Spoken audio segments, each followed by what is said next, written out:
Zeke, the trashiest, shortest, motherless, and weakest in the family, stood against Leo, this freckled fag who they say is a prodigy, and that in the past life folded our boy until he begged to stop hitting so hard like a good girl. But now Zeke knows this dude pulled some strings to make this duel happen so he could humiliate him because he has direct bloodline with the main family, even though they are cousins. In his past life, he couldn't even compete with the 4 menaces of the main family, but he was constantly bullied by the 12 cousins, one of them being Freckles. Zeke, you haven't learned your lesson. Trash like you shouldn't come up here. But our boy shrugs and then replies that he will rearrange Leo's face if he says something like that again. The guy just gives him a head pat saying that a short trash like him has no chance in this family. Boom, suddenly bro just got hit by a critical strike. Freckles' bitch is agonizing with pain, while the organizer shouts that he hadn't announced the start of the fight. Zeke just replies that no one shouts ready in a battlefield. Dude took one because he was distracted. The referee feels a chill with that Lil nigga bloodlust. Then Freckles tells him that it's fine. He will show why Zeke is an inferior piece of trash. Fight starts, and Freckles rushes. He feels some punches but is confused since Zeke's attacks were doing 0 damage. Sure, he just took damage because his guard was low. Right there, he notices Zeke closing his left fist, and damn bro went to give him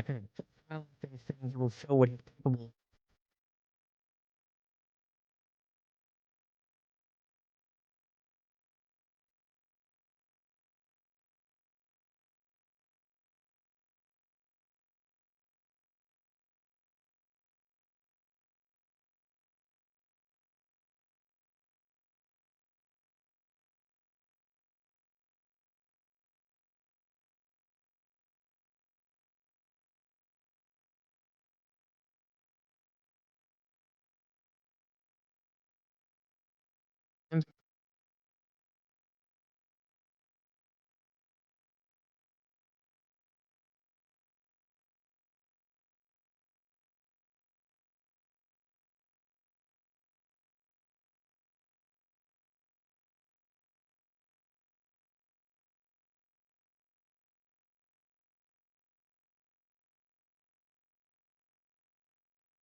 Since the kids had no choice but to fight with all they had, and there was the Lil Menace about to fold Freckles while everyone just laughed saying he was a poor loser. So pathetic no one could believe he had direct bloodline. Now fast forward after Brow dropped the first body and called everyone to throw hands. But despite our boy absolutely demolishing that last guy, there are still some brain-dead idiots who apparently didn't get the lesson. And the biggest idiot of them all? This clown is named Jenvartac. This dude steps up all confident challenging Zeke to a match. He's practically vibrating with cockiness, ready to prove he's built different. But Zeke? Man's just standing there looking bored as hell. Like, really? Just you? So you know what our boy does? He straight up tells Jekken, bro, you're gonna need backup for this to even be entertaining. And then he calls out another student by name, Liam Stone, who's Jekken's personal bodyguard. Zeke's basically saying, you're so trash you need a 2v1 just to make this interesting for me. Jekken's ego is shattered. The thought of needing help to beat Zeke is the ultimate humiliation, and he's absolutely not having it. But Zeke keeps poking the bear, talking that good shit, and now Jekken's seeing red, ready to shut him up permanently. As they step into the arena, the instructor gives Zeke this death glare and warns him,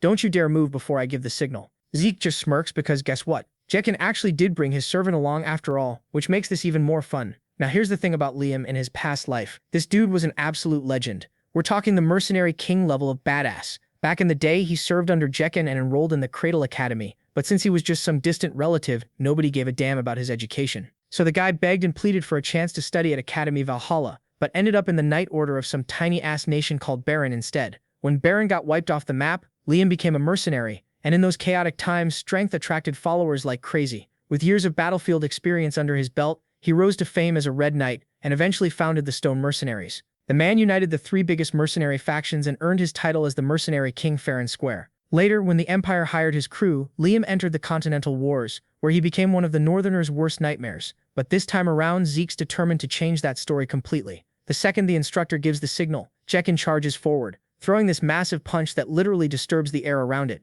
But Zeke doesn't even blink. He catches that shit with one hand like it's nothing. Jekin yanks his hand back and tries a kick instead, but oh man, this backfires spectacularly. The moment his leg connects, pain shoots through him. He hit Zeke's reinforced barrier around his elbow and basically damaged himself. Before he can even process what just happened, Zeke's already charging in, his fist glowing with an activated skill, ready to end this man's whole career. Jekin panics and throws his arms over his face to block, but here's the thing. Zeke was never aiming for his face. Our boy goes straight for that already injured leg and delivers a brutal blow. And before Jekin can even scream, Zeke follows up with a crushing punch to the ribs that makes him cough up blood. The once cocky fighter is now face-planting the ground, screaming at his sidekick to finish Zeke off immediately. Now it's Liam's turn, and you can feel the shift in the air. This man's radiating straight-up killing intent as he steps forward. The worst part, his reach is insane. If Zeke lets him throw the first punch, this fight could go sideways real quick. So knowing this, Zeke takes the initiative and launches into a rapid assault. He activates a skill called Slash and moves so fast he's literally a blur, unleashing this relentless storm of punches. The speed completely messes with Liam's vision, forcing him onto the defensive, the spectators watching from the sidelines, absolutely losing their minds. True despair is washing over them as they witness just how much of an absolute unit Zeke is. They're confused and curious, because in a world where swords are king, a dude who fights with just his fists is practically unheard of. Zeke's technique is undeniably impressive, but it's also taking a serious toll on his body. But that's not even the biggest problem. The real challenge is Liam's monstrous physique. This man's just standing there with his guard up, tanking every single hit. If he's this resilient now, imagine how terrifying he must have been when he ruled as the mercenary king. Realizing his attacks aren't making enough of a dent, Zeke decides to go all in. He channels everything into one final devastating strike, one that'll break through Liam's defense no matter what. But just as he launches it, Liam dodges it with ease. He just redirects the strike like swatting a fly. The sheer audacity pisses Zeke off. Before he can react, Liam seizes the opening and hoists him high into the air, about to slam him into the ground, but Zeke refuses to go down without a fight. Thinking fast, he delivers a sharp strike to Liam's head, and his class skill Heightened Sense activates, letting him capitalize on the moment. In an instant, he locks his legs around Liam's neck in a chokehold, cutting off his air supply, because no matter how absurdly strong you are, you can't fight if oxygen isn't reaching your brain. But Zeke underestimated his opponent because instead of going down, Liam decided to reshape our boy's face with countless punches. But Zeke's plan worked eventually. Liam's strength started to fade, his movements got sluggish, and at last he collapsed, and the crowd can't believe what just happened. Everyone is terrified of our boy,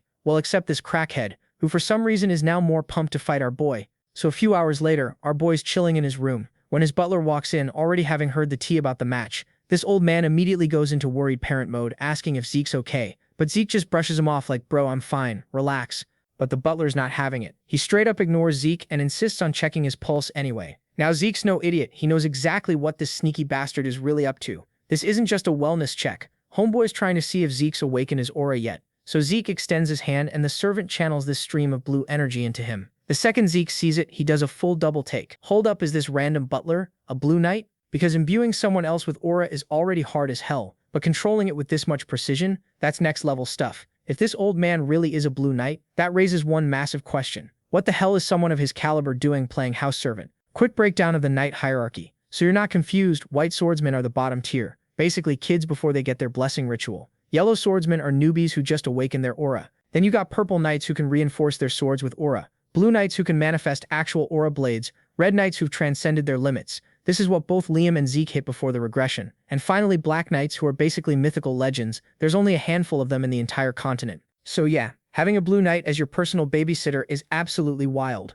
After finishing his little examination, the old man goes all serious and asks, is there something you're hiding? Zeke doesn't even flinch. My boy keeps his poker face on and flips the question right back at him. Do you know something I don't? Before things get too intense, Zeke laughs it off and says he was joking, but the butler can't help himself and asks, why have you changed so much? That question makes Zeke stop in his tracks. He turns around with those sharp-ass eyes and hits him with, you're asking the wrong question. Instead of asking why I've changed now, ask why it took me so damn long to change in the first place. Then our boy tells him this is just the beginning. There are way more surprises coming, so instead of losing his mind every 5 seconds, just shut up and follow orders. The servant bows and reports that the training room Zeke requested is ready. On his way to the training hall, Zeke's brain is working overtime trying to figure out who ordered his butler to spy on him. But whatever, he's going to use this situation to his advantage. Keep the old man close, manipulate him, and squeeze out whatever info he needs. It's probably not anyone from his mom's side since they wouldn't dare, which means it's gotta be one of his siblings pulling strings. When he walks into the training room, Zeke's actually stunned for a second because this place is ridiculously fancy. Before getting started, he decides to check the system. With one command, the panel pops up in front of him. Right off the bat, he notices his slash skill hit proficiency level. Must have leveled up from spamming it during the fight. Then his eyes land on the draconian skill, but it's locked, and locking it needs 10 karma points, and he's sitting at a big fat 0. A system message pops up saying he can earn karma points by killing monsters in dungeons. Well, he can't do that unless he's a purple knight, so that's out of the question for now. Plus, the thing he's most curious about is his regression, and what the hell is this system? Without more info, there's no point in overthinking it. He grips his sword tight. Whether it's through this system or his Draco bloodline, he's going to use everything to get stronger. It's time for some more info. There are 2 main power systems, aura for knights and mana for mages. Knights refine aura in dungeons, mages build up mana through circles, and as you would expect, if you awaken one path, you permanently lose the other forever. Unlike everyone else in his household, Zeke awakened neither a Dantian nor a circle, which basically marked him as a total failure, and got him abandoned. After getting tossed aside, he wandered around until he met his master, who taught him the Ether Hall technique, a way to harness nature's energy called ether. To this day, only he and his master can use it, which makes him pretty unique. After 2 hours of non-stop training, Zeke's about to collapse when his class skills Healing and Vigor Recovery suddenly activate. Now healing is crazy rare, and if anyone saw him using it, they'd immediately label him as some kind of freak. That's exactly why he didn't use it against Liam. He only healed himself once. He was safely back in his room. With his body fully restored, he goes right back to grinding. By the time dawn rolls around, the entire training hall looks like a war zone. A week flies by, and inside the Cradle cafeteria, students are gossiping about how Zeke's like a completely different person. Since he was born a loser in their eyes, their only explanation is black magic or demon possession or some wild shit like that. Meanwhile, in a private lounge, the Academy's elite are having dinner together. First up is Raina Tarun eating in silence. Next to her sits Owen Zimmons looking all calm and proper, and across from him is Jekken, still beat up but loud as ever. Owen tells Jekken to eat properly since he's got a swordsmanship duel coming up, but Jekken slams his fist on the table so hard his steak literally flies off and hits the ground. The impact also makes Raina's steak jump off her plate, which instantly pisses her off. Her death glare alone makes Jekken freeze up. All 4 of these students have one thing in common: they absolutely hate Zeke's guts. But even with their shared hatred, it's obvious they don't actually like each other either. The only thing keeping this toxic friend group together is their mutual grudge against him. Owen admits Zeke was impressive during Pancration, but he's convinced that in swordsmanship, Zeke's going to be absolute trash. After all, the dude doesn't even know how to hold a sword properly. One of them brings up how pathetic he must be. The man needed a customized sword because standard ones were too heavy for his weak ass. Jekken still can't wrap his head around losing to that inferior piece of trash. He refuses to believe Zeke won through actual skill. It had to be dumb luck. But Raina doesn't buy into their delusions. She looks at them with those cold eyes and says, "If you idiots actually believe that nonsense, then none of you deserve to be knights of the Draker household." Now, if you're sitting there wondering why these clowns were so confident Zeke would get destroyed in swordsmanship, let me give you some context. Unlike Pancration, where things are somewhat controlled, sword duels are fought with real weapons, which is exactly why they're the #1 cause of injuries at this academy. This is where the skill gap becomes painfully obvious, and weak fighters get exposed real quick. A month after these finals, the blessing ritual will go down. That's when Drokers awaken their aura. Until then, these duels are the ultimate proving ground. The day finally arrives and the instructor calls Zeke forward. Our boy steps into the arena without hesitation, casually resting this massive sword over his shoulder. This blade is so ridiculously big that the crowd immediately bursts out laughing, thinking this has to be some kind of joke. To them, it's obvious what's happening. Zeke's one of those idiots who thinks bigger equals better, that the sheer size will somehow give him an advantage. From the other side, Raina steps up, fully pumped and ready to go. With this dramatic-ass motion, she throws down the gauntlet, officially challenging Zeke. He accepts without even thinking twice, but something about him throws her off. Watching him effortlessly lift that massive claymore, she realizes this isn't the same pathetic Zeke she remembers. The old Zeke could barely hold a sword without embarrassing himself. But now, his whole presence is different, sharper, more intense. For just a split second, she actually feels intimidated, which immediately pisses her off. She's disgusted with herself for even having that thought, but she already issued the challenge, and is backing down now. That's not happening. Meanwhile, Zeke's also feeling the pressure because his usual bag of tricks won't cut it here. This isn't just some random duel, this is a fight against the future Lightning Knight, and that's genuinely scary. In her past life, Raina Tarun became an absolute legend during the Continental Wars, earning her spot as one of the strongest warriors of her generation. Unlike most people, she awakened her aura years before the blessing ritual, a feat that put her in a completely different league. Even though she has this rare gift, she never used her aura inside Cradle, choosing instead to master the fundamentals like a true warrior. But that doesn't make her any less dangerous. The duel kicks off, and their swords crash together in a shower of sparks, neither one backing down. After that first clash, Raina quickly steps back before charging in again. With one powerful strike, she forces Zeke to slide backward. That one exchange tells him everything he needs to know. She's even better than he expected. Without wasting a second, Raina lunges again, her blade moving at insane speed, each swing crackling through the air like lightning. In the background, her so-called allies are getting impatient, yelling, "Just finish this loser already." But one guy who's actually paying attention shuts them down real quick. "You idiots need to open your eyes." She's not the one pushing him back, he's pushing her. From Raina's perspective, she can clearly see openings in Zeke's defense, weak spots she should be exploiting. But every single time she moves to strike those gaps, her attack gets blocked. And that's what's pissing her off the most. It's like this isn't even a real duel to him, it's a damn training session. Every time she lands a hit, he creates another opening, basically inviting her to attack again, challenging her to actually break through his defense. After several intense exchanges, she steps back, breathing heavily and exhausted. But Zeke, man's not even remotely tired. In fact, he looks straight up bored. She's fighting with everything she's got, holding back her aura to rely purely on skill, which is exactly what he expected from someone obsessed with mastering the basics. But now he decides it's time to help her break out of her comfort zone. Zeke dramatically lowers his stance, making it look like he's about to explosively close the distance. Raina, confident in her speed, doesn't think much of it. She's sure that maintaining distance will let her react in time to whatever he's planning.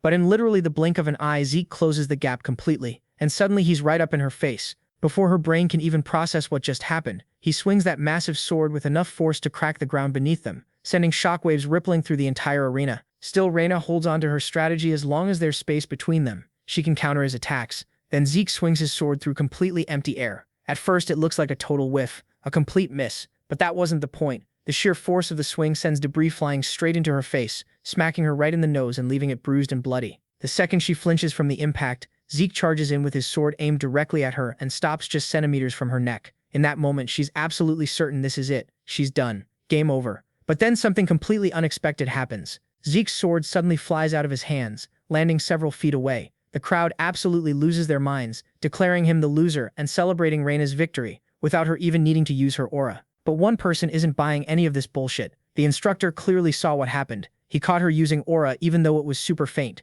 She definitely used it, but these clueless idiots in the crowd didn't notice a damn thing. Here's what went down. As Zeke's blade got way too close for comfort, Raina instinctively let out this tiny burst of aura, barely there but enough. Now why does this matter? Because Raina literally swore on her honor that she wouldn't touch her aura until she officially got into the academy, and Zeke just forced her to break that promise. She just stands there for a second, completely frozen, with doubt and regret all over her face. Then out of nowhere, Zeke rushes at her again. Before she can even think about what's happening, his fist connects straight to her throat. She starts choking immediately, dropping to her knees as blood starts dripping from her mouth. The crowd lost their absolute minds and started cursing. "Our boy, yo, this was a sword duel. That's straight up a cheap shot. This dude's got no shame." Everyone flips on Zeke instantly, pointing fingers and talking mad shit. But my boy doesn't even bat an eye. He's completely unbothered by all the hate and just calmly looks down at Raina and goes, "So are you trying to keep going or what?" Raina's still struggling to even stand up properly, but she's stubborn as hell and insists she didn't lose, saying the only reason he got that hit in was because she wasn't paying attention.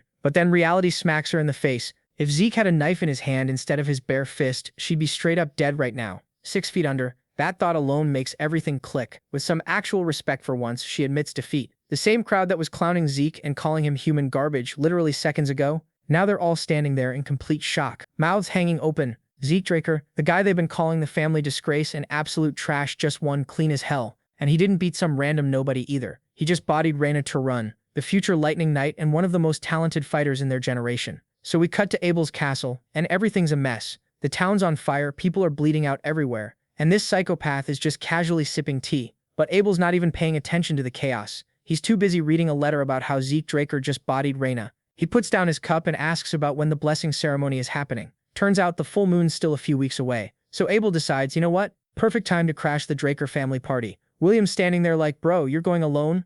But Abel doesn't give a damn. This renowned sword master is hyped to see the youngest Drakers awakening with his own eyes. Meanwhile, everyone else is losing their minds celebrating Zeke's win. Our boy's already back to the grind. He doesn't care about parties or praise, he just goes straight back to training. Days pass, weeks fly by, and boom. A whole month later, it's finally time for the blessing ceremony. But Zeke's still sitting there wondering, how the hell did I become a red knight in my past life with that trash body? After finishing his workout, he pulls up his status window, and sure enough, his mastery skill hits the expert level. But here's where it gets interesting. Every time his skill ranks up, the mastery resets, which means he can keep refining them over and over. Even his swift step skill, the same move he used to demolish Raina, leveled up. He notices his butler, Decker, watching him like a hawk. Decker walks over and tells him it's time to get ready. They're leaving for the blessing ceremony in 2 hours. It's been forever since Zeke visited the Dracker family's main estate in the Duchy of Troy. The family's main crib is at the center of the continent, but the blessing ceremony happens at the legendary Dragon Slayer battleground. When he arrives and steps out of the carriage, he walks into the dragon's nest lair and immediately realizes this isn't some casual family gathering.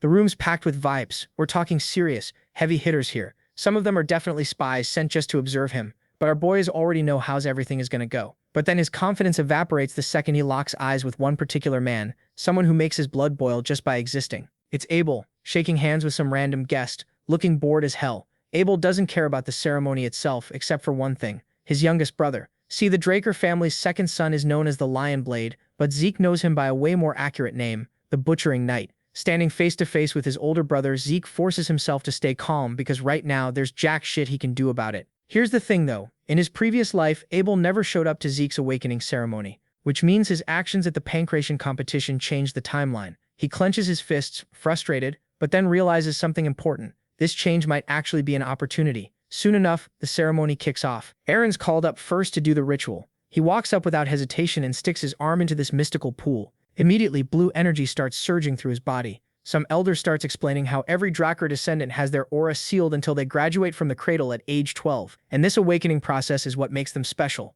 Compared to regular knights who can only awaken in their 20s, the Draker bloodline gets this power way earlier. But even among the Draker elite, only a few awaken a special trait called mana inhibition, the Dragon Slayer's signature ability. The mana lamps around the pool start flickering like crazy, shooting out red sparks everywhere. That's the sign Aaron just got a pure blood awakening. Knights with mana inhibition can go toe-to-toe with even red and black knights, but there's a catch. Their bodies become so resistant to mana that everyday life becomes a nightmare. They need special gloves made by the Draker family just to function normally. Case in point, Ria, who already went through her awakening, is wearing gloves 24/7 now. Once someone proves they're pure blood, they officially become part of the Draker family and get unlimited resources, authority, and top-tier training. The crowd starts buzzing because it's finally time for the main event, Zeke Draker's awakening. Whispers are flying everywhere. People genuinely believe his awakening is going to surpass even Raina's. As Zeke steps forward, he gets hit with major deja vu. He stood in this exact spot before. In his past life, this day brought him nothing but shame and humiliation. The blessing ceremony was the only thing that let him stay in the cradle, but the experience left him destroyed.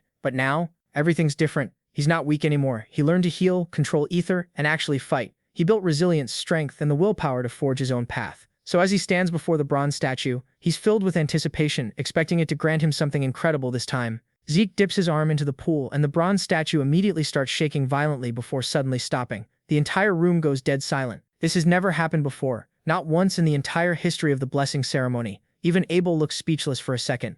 Zeke pulls his arm back and he already knows what happened. Nothing changed. Despite everything, all his effort, all his growth, the results are the same. He let Abel's presence mess with his head and convinced himself this time would be different. But deep down, he knew the truth all along. The crowd erupts into whispers, their initial hype turning into straight-up mockery. The most anticipated candidate just failed to awaken. Sneers spread through the room. A direct descendant of the Draker bloodline showing no signs of awakening? It doesn't make sense. The whispers get harsher, some people even start questioning his victory over Raina, convinced he must have used tricks or cheated somehow. But Zeke, he couldn't give less of a damn. Instead of wasting time worrying about their judgment, he turns his focus inward, determined to find another way to get stronger. Then out of nowhere, the system glitches out and interrupts his thoughts. Like, yo, my bad, we actually forgot some pretty important info about your class identification. Zeke's just standing there like, what? But before he can even wrap his head around what's happening, the system keeps going. Inputs complete now. Terminal identification successful. User talent confirmed, healer. And just like that, power starts flooding through his body. His class finally unlocks for real this time. But then another message pops up out of nowhere. Rare class unlocked. The second that appears, the bronze statue just explodes with light. Not just any light either. Red light, and if you know anything about this world, red light means one thing. Pure blood awakening. The entire chamber lose their damn minds. Everyone's gasping, freaking out, and asking each other how the hell this is even possible. Like this dude just skipped straight to Red Knight status? That's not supposed to happen. The system digs deeper, connecting with something buried deep in Zeke's soul. Turns out it's the ancient dragon's blessing that's been hiding in there this whole time. Meanwhile, Abel's watching all of this go down and his face is completely blank. But wait, there's more, because apparently the system wasn't finished clowning yet. Zeke's existing talents start glowing and merging together, transforming into something completely different. His screen updates one final time, and when he sees the new title, even he's confused. It reads, Unique Class Unlocked, the Immortal. So while our boy's trying to wrap his head around what the hell this new class even is, the whole room's absolutely losing it. People are straight up having mental breakdowns like, wait, wasn't Zeke supposed to be complete garbage? How the hell did this dude pull off a red awakening? Some desperate bastards are trying to convince themselves the statue's busted,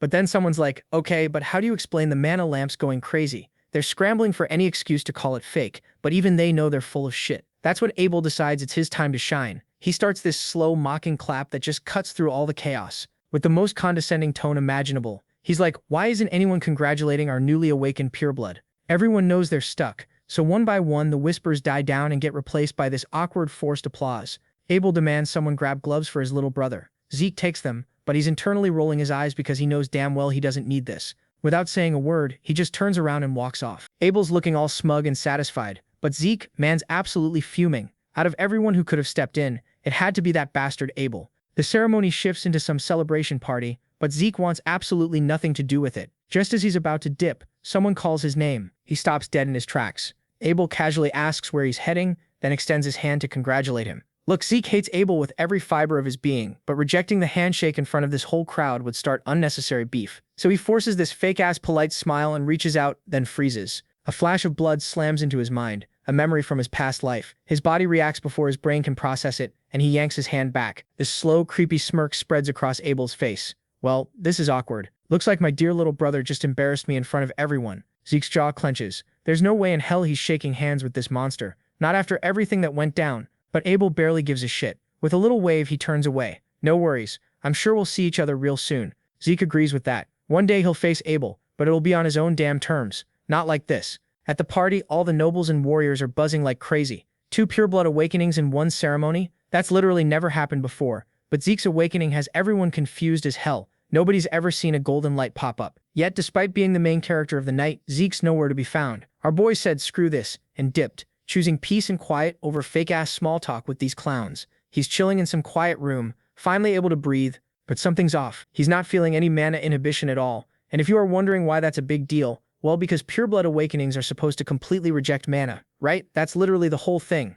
Every pureblood awakener needs those special gloves, since their bodies can't interact with mana-based tools anymore. Yet here's Zeke, completely fine. He takes off his gloves and flexes his fingers. Nothing. Zero resistance. His status window pops up, and he spots the difference immediately. His trait isn't mana inhibition, it's mana reflection. He taps it for the details, and a system window pops up with info, generates a distortion field that nullifies nearby mana. Unlike mana inhibition, this skill isn't passive and doesn't mess with standard mana readings. Oh shit, that explains everything. The mana lamps didn't react to him because he's not rejecting mana, he's literally distorting it. Then there's his class. Before the ceremony, the system had him labeled as some rare class healer. But now, class, the immortal. What the hell does that even mean? None of this adds up. At the graduation ceremony, every single Draker Awakener came out with a blue aura standard, boring results. The only exception was Raina, who awakened as a red knight. And now there's him with this golden light, a class called the Immortal, and a trait that's not supposed to exist in the first place. Zeke starts putting the pieces together. The system flagged missing information about classification during his awakening.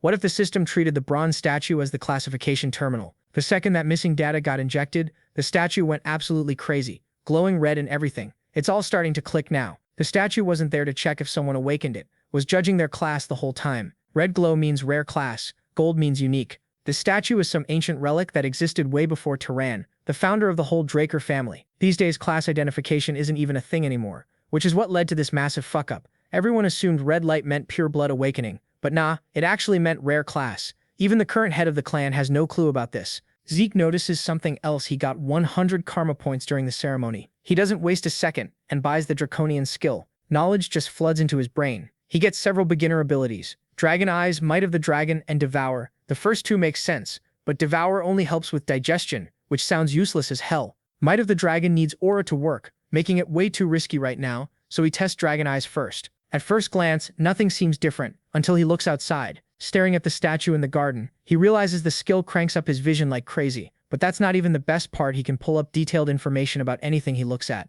Data just rushes through his head, showing him intricate details about the statue's composition and everything. But the sheer amount of information completely fries his brain, leaving him drained. If every use comes with this kind of drawback, he's going to have to be real careful with it. Thankfully, his body's natural healing kicks in on autopilot. He didn't even try to activate it, it just happened. Checking the system again, he finds another surprise. All his class skills converted into passive abilities and already leveled up on their own. His healing factor evolved too. It now repairs his body automatically without him having to do anything. While it seems overpowered as hell, It's not unlimited, otherwise he wouldn't have died in his past life. To test it out, he grabs a blade and lightly cuts his arm. Within seconds, the wound just vanishes without leaving a single trace. Then a smile appears on his face. He knows how broken this ability is. Well, just to put it into perspective, it's so broken that now our boy thinks that he can graduate from the academy in 2 years, which usually takes 5, and for good reasons. The Drakkar Academy is basically the Harvard of night schools. Everyone and their mom wants to get in. Every semester, Troy City gets flooded with fresh meat, hoping to make it big. Our boy Zeke's walking through campus, sizing everyone up. And yeah, the upperclassmen are walking around like they own the place, acting all mature and capable. But compared to the absolute monsters from the cradle, these kids are just trust fund babies playing dress-up with swords. Zeke's looking at all this, thinking, man, my family is seriously fucked up. Now let me break down the power structure real quick. There are 3 main branch families backing the Drakkar lineage, and they're kind of a big deal. First up, you got the Turun family. These guys are all about that raw strength, and that's Raina's squad. Then there's the Zimmons family, the big brain nerds who run on wisdom and strategy. And finally, the Vardak, the Lannisters of this fantasy world. All their heirs are at the academy, but Zeke couldn't care less about any of them. Cut to this fancy-ass dorm called Platinum Mansion. We're talking top-tier training halls, libraries, and facilities. But those fancy things are for the peasants. The pure-blood awakeners like Zeke get the VIP treatment, with the title of Floor Master, which basically means they run the whole platinum floor. When Zeke rolls up, some maid greets him and takes him to his area, where there's already a crowd waiting. Man's already exhausted just looking at them. Despite being this prestigious pure-blood awakener, he immediately gets told that Decker, his butler, needs to see him in another room. So he's like, what does this guy want now? Decker shows him some premium gloves, the same ones he got when he first awakened. Zeke's already got a new pair though, so he's not impressed. What he really wants is a sword. Decker's totally on board with this because Troy's right next to some mountain ranges that are basically treasure troves of high-quality iron, and the craftsmen there? Absolute legends. These guys are basically the backbone of the Academy's night program. Decker offers to hook him up with a skilled craftsman, but Zeke's like, nah, I got this. He wants to handle it personally, and asks Decker to just set up an appointment. When he drops the name Galleon Halbert, even Decker's like, who the hell is that? This craftsman is so mysterious that literally nobody's heard of him, but Zeke's determined to meet him anyway. Before leaving, Decker reminds him to actually read the Academy documents before class tomorrow, because that might be important. Later that night, Zeke's grinding through his notes when he has this light bulb moment. The entire platinum floor is his, like all of it, which means he's got the perfect space to train his draconian skills without anyone bothering him. Just then a maid enters telling him that Raina wants him to come to dinner. Zeke's caught off guard but figures why not, free food and all that. When he gets to her floor though, he walks into what looks like a scene straight out of The Godfather. Raina's there smirking, apologizing for the dramatic setup, but Zeke's just vibing with it. They agree to eat first and talk business later. While they're eating, Zeke's not just chowing down, he's analyzing her. Even during a casual dinner, this girl's channeling aura into her lower abdomen. Our boy immediately connects the dots. She's gunning for Purple Knight status. And if that's the case, it makes total sense why her swordsmanship is already maxed out. In his head, he's thinking she could be doing way more with that kind of potential. By the time they finish, Zeke's low-key impressed and maybe a little intimidated by how much more Raina ate than him. But now that the food coma's setting in, she's ready to drop the real reason she invited him. Raina straight up offers him the full backing of the Turun family. Zeke's like, hold up, we're both pure-blood awakeners though? But she shuts that down real quick, telling him he's got it twisted. Sure, being a pure-blood awakener comes with perks. The platinum floor, the prestige, all that good stuff. But while regular students get access to centuries of knowledge, personal instructors, and all these structured training programs, purebloods are basically left to figure shit out on their own.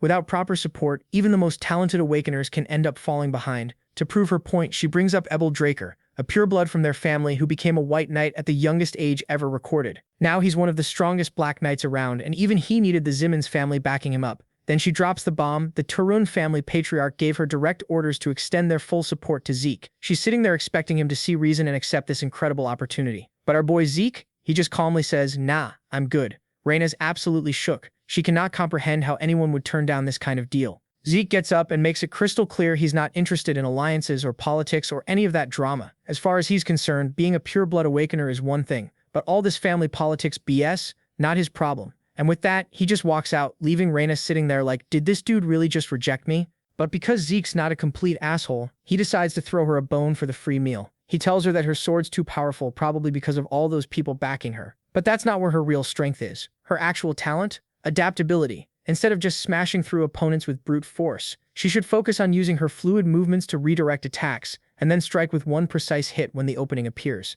If she masters that approach, she'll blast past her current limits easily. Then he dips, leaving Raina absolutely frustrated. Her whole life, she's been grinding under the weight of her family's legacy of raw strength, training her ass off to live up to the Turun name. But Zeke's actually right. Nobody's ever given her real advice before. Since she was a kid, everyone just called her a genius and left it at that. praised but never actually guided. And now this random dude just casually dropped some wisdom and walked away like it was nothing. This whole interaction got Raina rethinking her entire opinion of Zeke Draker. Meanwhile, our boy's having his own main character moment. His growth has been absolutely cracked. He trained all night and isn't even slightly tired. With infinite stamina, man's literally built different now, way beyond anything he could have dreamed of in his past life. Back then, this academy was straight up hell for him. But now, he's actually vibing with it, enjoying some rare peace and quiet. Of course, that peace gets shattered real quick. Owen Zimmons, the third son of the Zimmons family, suddenly rolls up on him. And let me tell you about this snake. In Zeke's previous life, Owen was a master manipulator, the kind of scumbag who blackmailed and bullied him nonstop. Just like before, he'd sent Zeke a dinner invitation. And just like before, Zeke left him on red. The weird part? This time, Owen's acting way too friendly, like suspiciously friendly. Zeke immediately knows what invitation he's talking about, and hits him with a sharp comeback. Owen's all, "Why didn't you reply to my message?" And Zeke coolly shoots back that he doesn't give a damn about pointless messages. This blunt response catches the attention of Owen's little sidekick, who thinks Zeke's being unnecessarily rude. But Zeke's not here to play nice. He hits the guy with the classic, "Who the hell are you?" and doesn't even bother remembering his name. As far as Zeke's concerned, this dude's just another bootlicker trying to score points with Owen. Apparently that was enough to make homeboy snap. Without warning, he launches an attack at Zeke, but our boy's ready. He blocks the strike instantly, even though it's got aura manipulation behind it. This clown roars out his name, Durbin Roswell, declaring himself the mightiest of them all. Zeke can't help but laugh at how absurd this is. This guy isn't even a knight, barely even a cadet, and he's out here acting tough, not wasting another second. Zeke blitzes forward with insane speed and delivers a hook to Durbin's gut. That would make Mike Tyson proud. The impact sends this fool face-planting into the ground.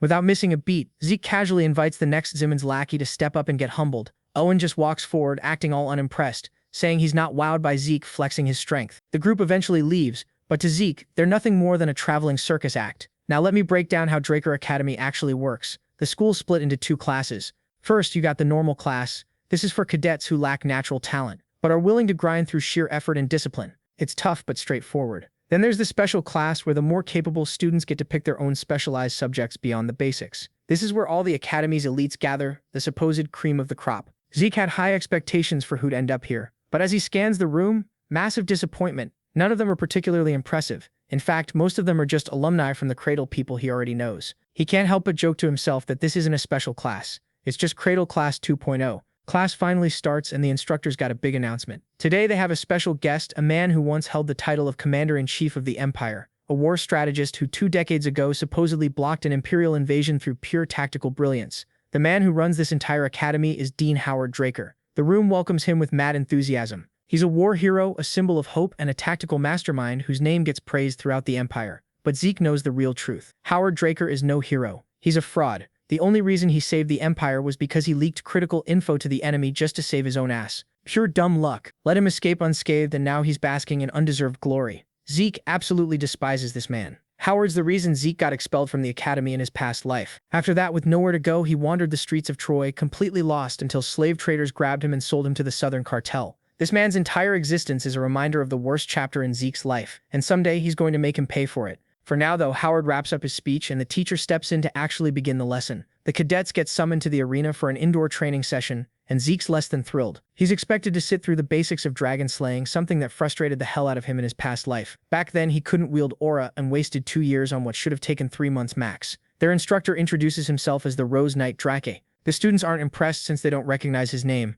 but Zeke does. Andre wasn't born into an Awakener bloodline, yet he graduated as Valhalla Academy's valedictorian. His raw talent earned him the prestigious Drake name despite having 0 family ties. In short, this guy's the definition of someone you should worry about. Zeke also remembers that while the special class instructors vary in skill, Andre is infamous for having a terrible attitude. Andre gets straight to business, telling the cadets to draw their swords. His gaze immediately locks onto Zeke's weapon. It's massive compared to everyone else's, yet Zeke's wielding it like it weighs nothing. Andre, unimpressed, calls him into the arena, assuming the oversized sword is just arrogance on display. That's exactly what Zeke wanted. He boldly claims he could defeat the instructor with it, an open provocation that visibly pisses Andre off. The tension gets so thick it actually triggers Zeke's system, activating a mental defense skill. Amused by the challenge, Andre decides to give our boy a practical lesson. He even sets conditions. If Zeke wins, he gets complete freedom in class. To make things fair, Andre promises he'll hold back and won't use aura, and if this rude bastard so much as manages to touch him with his sword, Andre will consider it Zeke's victory. Pull that off and he'll be exempted from all punishments.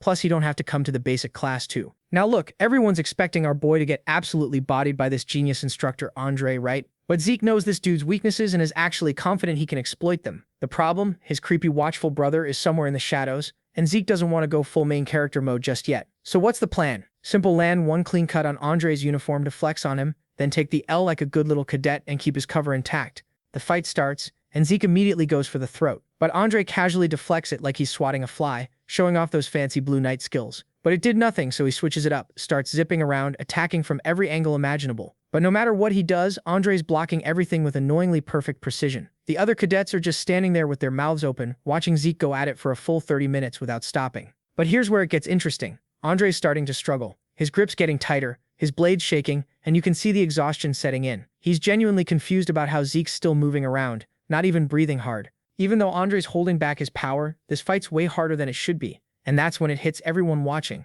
Pure-blooded Draker Awakeners are just built different, like it's almost unfair how much stamina these freaks have compared to normal people. Meanwhile, Zeke's over here playing 4D chess, exploiting Andre's one fatal flaw: stamina. See, the Draker family's aura cultivation is always active, even when they're sleeping. For someone like Andre who married into the family and isn't a natural-born Draker, suppressing that aura feels wrong and actively weakens him. And our boy Zeke, he's milking this weakness for everything it's worth. Andre blocks another attack, but Zeke refuses to just lose normally. His pride's screaming at him that he can't take this, so he completely changes strategies, stops trying to create openings, and instead goes for an all-or-nothing move that'll force Andre to stop holding back. Suddenly Zeke backflips, then launches forward at absolutely insane speed. It's swift step, some advanced movement technique that cadets shouldn't even know. Andre barely has time to process what's happening before Zeke's already in his blind spot. Then in one fluid motion, Zeke activates Critical Strike, dumping every ounce of power into this one attack. For the first time, Andre hesitates, because what the actual fuck, a cadet shouldn't be pulling off techniques like this. But in that split second before impact, survival instincts kick in, and he channels just a tiny bit of aura into his feet, dodging at lightning speed. Then he immediately counters with Sky Slice, and oh boy,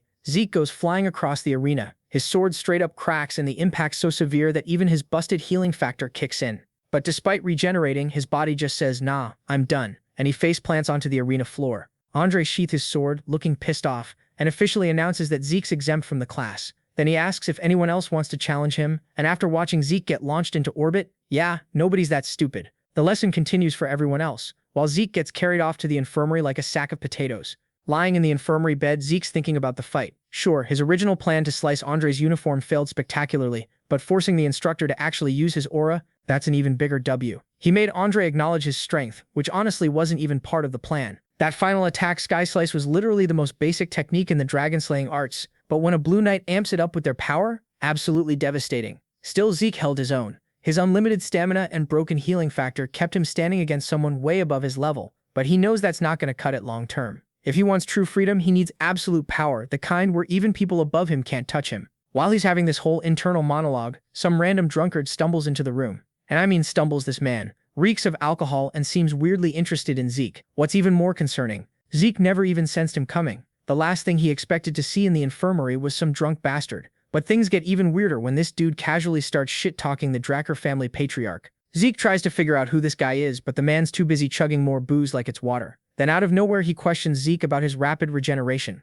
clearly aware of his unnatural healing ability. Immediately, alarm bells are going off in Zeke's head. The Academy shouldn't know about this. His system activates mental defense on autopilot. Playing it cool, Zeke acts confused and pretends he has no idea what this weirdo's talking about. But the stranger isn't buying it. Without any warning, he lunges at Zeke with a palm strike, sharp enough to slice clean through the bed. Zeke quickly dodges, now thinking this guy might actually be an assassin sent to kill him. Thinking fast, he whips the bedsheet at this lunatic to blind him, hoping to get some breathing room. But the sense of danger only gets worse, so Zeke says screw it and goes all in. He activates every skill he's got and launches an all-out attack. Yet despite being blinded by the sheet, this man effortlessly catches Zeke's blade mid-swing like it's nothing. But instead of finishing him off, he just smirks and praises Zeke's quick thinking and adaptability. Zeke stumbles back, confused and suspicious about what the man just said. Mercenary? What the hell does he mean by that? Who is this drunk bastard? So now our boy's getting paranoid as hell, thinking, wait, does this drunk bastard know I'm a reincarnator? Meanwhile, the stranger's just staring at him, watching this so-called Draker Knight literally yeet his sword away to save his own skin.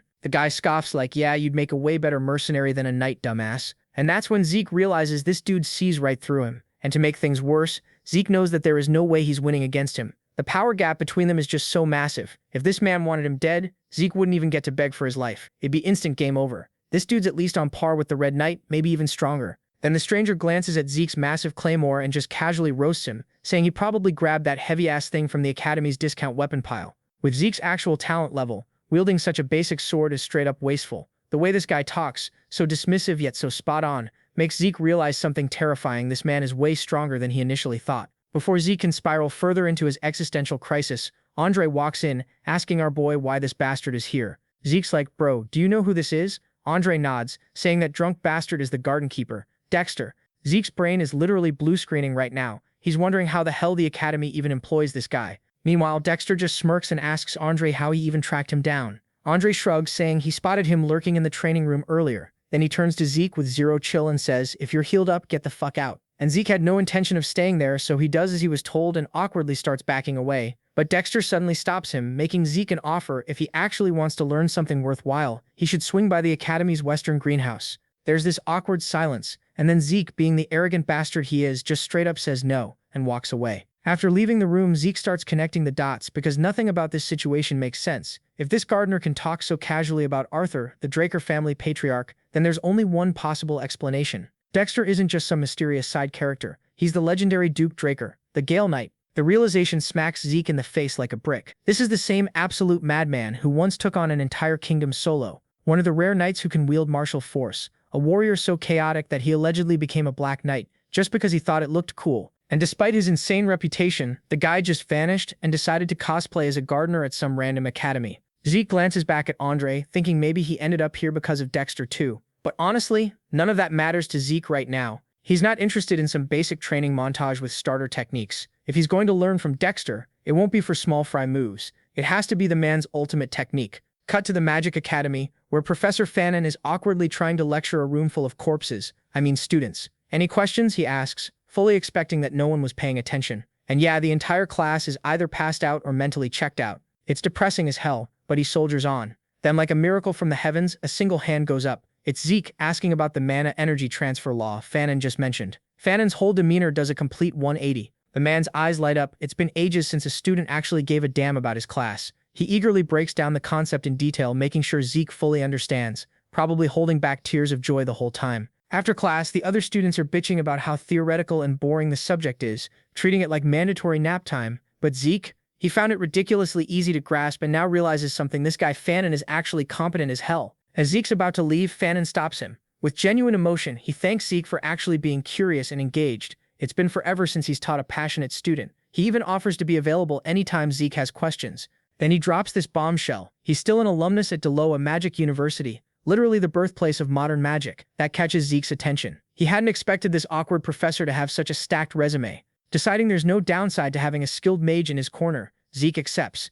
In his mind, mages who are good at math tend to be smart as hell. Better to have a clever magic user as an ally than another stuck-up knight. He figures Fanon might come in handy later. The second Zeke steps outside, his thoughts get interrupted. Dexter's waiting there, and judging by his expression, his patience has completely evaporated. "Finally done?" Dexter asks, arms crossed, looking annoyed as hell. Before Zeke can even respond, Dexter cuts him off. "Why the hell didn't you show up at the greenhouse?" Clearly he was expecting Zeke to take the hint when he offered to teach him earlier, but Zeke just shrugs and bluntly repeats himself. He's not interested. Dexter's irritation skyrockets. He starts acting like a whiny child throwing a tantrum, but Zeke stands firm. He acknowledges that Dexter isn't just some random NPC, but he's too focused on his own training grind right now to deal with this.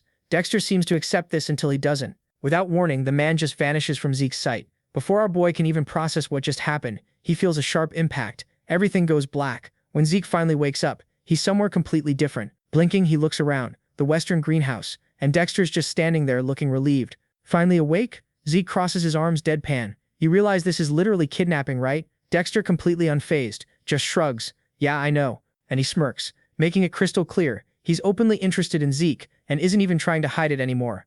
Zero patience whatsoever, Zeke thinks. But he's not sticking around for this bullshit. Without hesitation, he activates swift steps and bolts for the exit, or at least tries to. In literally the blink of an eye, Dexter's in front of him, blocking his escape route. Annoyed but not giving up, Zeke makes another run for it, only to fail again. Dexter effortlessly keeps up, shutting down every escape attempt like he's playing with a toddler. Not wanting to be treated like some helpless kid, Zeke switches tactics. With a smirk, he teases, "What is it about me that's got you so obsessed, huh?" Dexter doesn't even hesitate. "That crazy healing ability of yours." Zeke grins. "So that's what this is about." He decides to push it further. "Well then, if you want answers, you'll have to beat them out of me." Dexter vanishes. Zeke tenses, eyes darting everywhere. Where did he? A sword comes whistling through the air, aimed straight at his back. He barely catches it in time. Gripping the weapon, he narrows his eyes. What the hell are you trying to prove? Dexter told him that he's doing what Zeke told him. He wants answers, and if he wants, he can easily beat it out of him. But that would be boring. He lays out the terms. If Zeke can land even one strike on his clothes, he wins. But if he doesn't, he'll have to tell him everything. The scene shifts, and at this point our boy has been throwing hands with Dexter for hours now, and let me tell you, it's not going well. Every punch, every strike, every move, this man dodges it all, like he's got cheat codes enabled. Zeke's got infinite stamina and regeneration, so he just keeps coming back like a Dark Souls boss, but my guy still can't land a single hit. Dexter's starting to notice something's off though. This isn't just some kid with good cardio. Bro's injuries are healing in real time and he refuses to stay down. But Zeke knows what's up. Stamina alone isn't winning this fight. He needs to pull out the big guns. And that's when he remembers Might of the Dragon, this insanely apt skill he's been too scared to use because it's risky as hell. But looking at Dexter, yeah, no more playing it safe. Our boy activates it and immediately his whole vibe changes. Purple energy starts crackling around him, swift steps kicks in, and suddenly he's moving way faster and sharper than before. Dexter notices the upgrade and goes, "Not bad, but I fought faster, trying to stay cool." But then he sees Zeke's eyes, and it's not just determination anymore. There's something absolutely feral in there. Dexter's low-key impressed and decides to humor him by activating a bit of his own aura. Big mistake. The second he does, Zeke unleashes the full might of the dragon and actually catches him off guard. Dexter manages to break Zeke's sword and push him back, but he's genuinely confused because what the hell just happened? Using the dust cloud as cover, Dexter figures Zeke must have used some vision trick and assumes he's hidden now. Wrong. Zeke's got dragon eyes active, locks onto him through the smoke, and strikes from behind, finally lands a hit, but then Dexter just vanishes. Like completely disappears. Zeke's standing there like, wait, what? And then it clicks. This must be the Duke's secret move, some teleportation ability that creates wind gusts. That's why they call him the Gale Knight. Before Zeke can process any of this, Dexter appears behind him, calls the fight a draw, and proceeds to absolutely demolish him anyway. The system immediately starts screaming alerts at Zeke, saying his body's hit its limit from skill spam. His consciousness is shutting down, whether he likes it or not, and he passes out on the spot. Cut to hours later, Zeke wakes up in his room. Dexter probably carried him back. He's mad about losing, but also realistic. The Black Knight was always going to win this. He thinks back on his strategy. He kept repeating the same attacks to make Dexter lower his guard, then switched it up last second with the dragon's full power. Even with all that planning, he barely got one hit in, and that move Dexter pulled at the end, definitely his trump card. Zeke's kicking himself for overusing his dragon skills because if he'd stayed conscious longer, he could have learned more. But at least he saw that secret technique in action. The same ridiculous speed and honed physique that helped Andre climb the ranks despite having trash stamina. The real win here, though? Might of the Dragon was strong enough to make a Black Knight hesitate. Against weaker opponents, they're getting cooked. No contest. Then Zeke gets a system notification. Swift steps leveled up. But that's not even the crazy part. His soul developed and he unlocked new system functions he can buy with karma points. He scrolls through and sees a mini-map, inventory, and quest book all available. After checking everything out, he decides to unlock the inventory first. The system explains it's basically magic storage. Think of an item's name or shape and boom, it appears or disappears. Zeke tests it with his claymore. One thought and the sword vanishes into the inventory window. Another thought and it's back in his hand. He thought it'd be basic storage, but this is actually insane. In his past life, he struggled so hard to keep valuable artifacts safe. If only he had this back then. Apparently he can expand the storage with more karma points too. And the wildest part? This whole thing is just a low-rank administrator skill. Man's already wondering what ungodly powers unlock at high rank. Realizing karma points are valuable as hell, Zeke decides to spend them carefully. But before he can plan anything, there's a knock. Dexter walks in with a message, and when he mentions it's from the garden keeper, Zeke smiles. His efforts paid off. Reading the invitation, Dexter tells him he can come back for a rematch whenever. Zeke's hyped because Dexter called their fight a draw before beating his ass, which means there's still a chance to prove himself. Before leaving, Dexter drops one more update. He found the blacksmith Zeke mentioned, but when Zeke asks about setting up an appointment, Dexter awkwardly admits it didn't go well. The blacksmith straight up refused.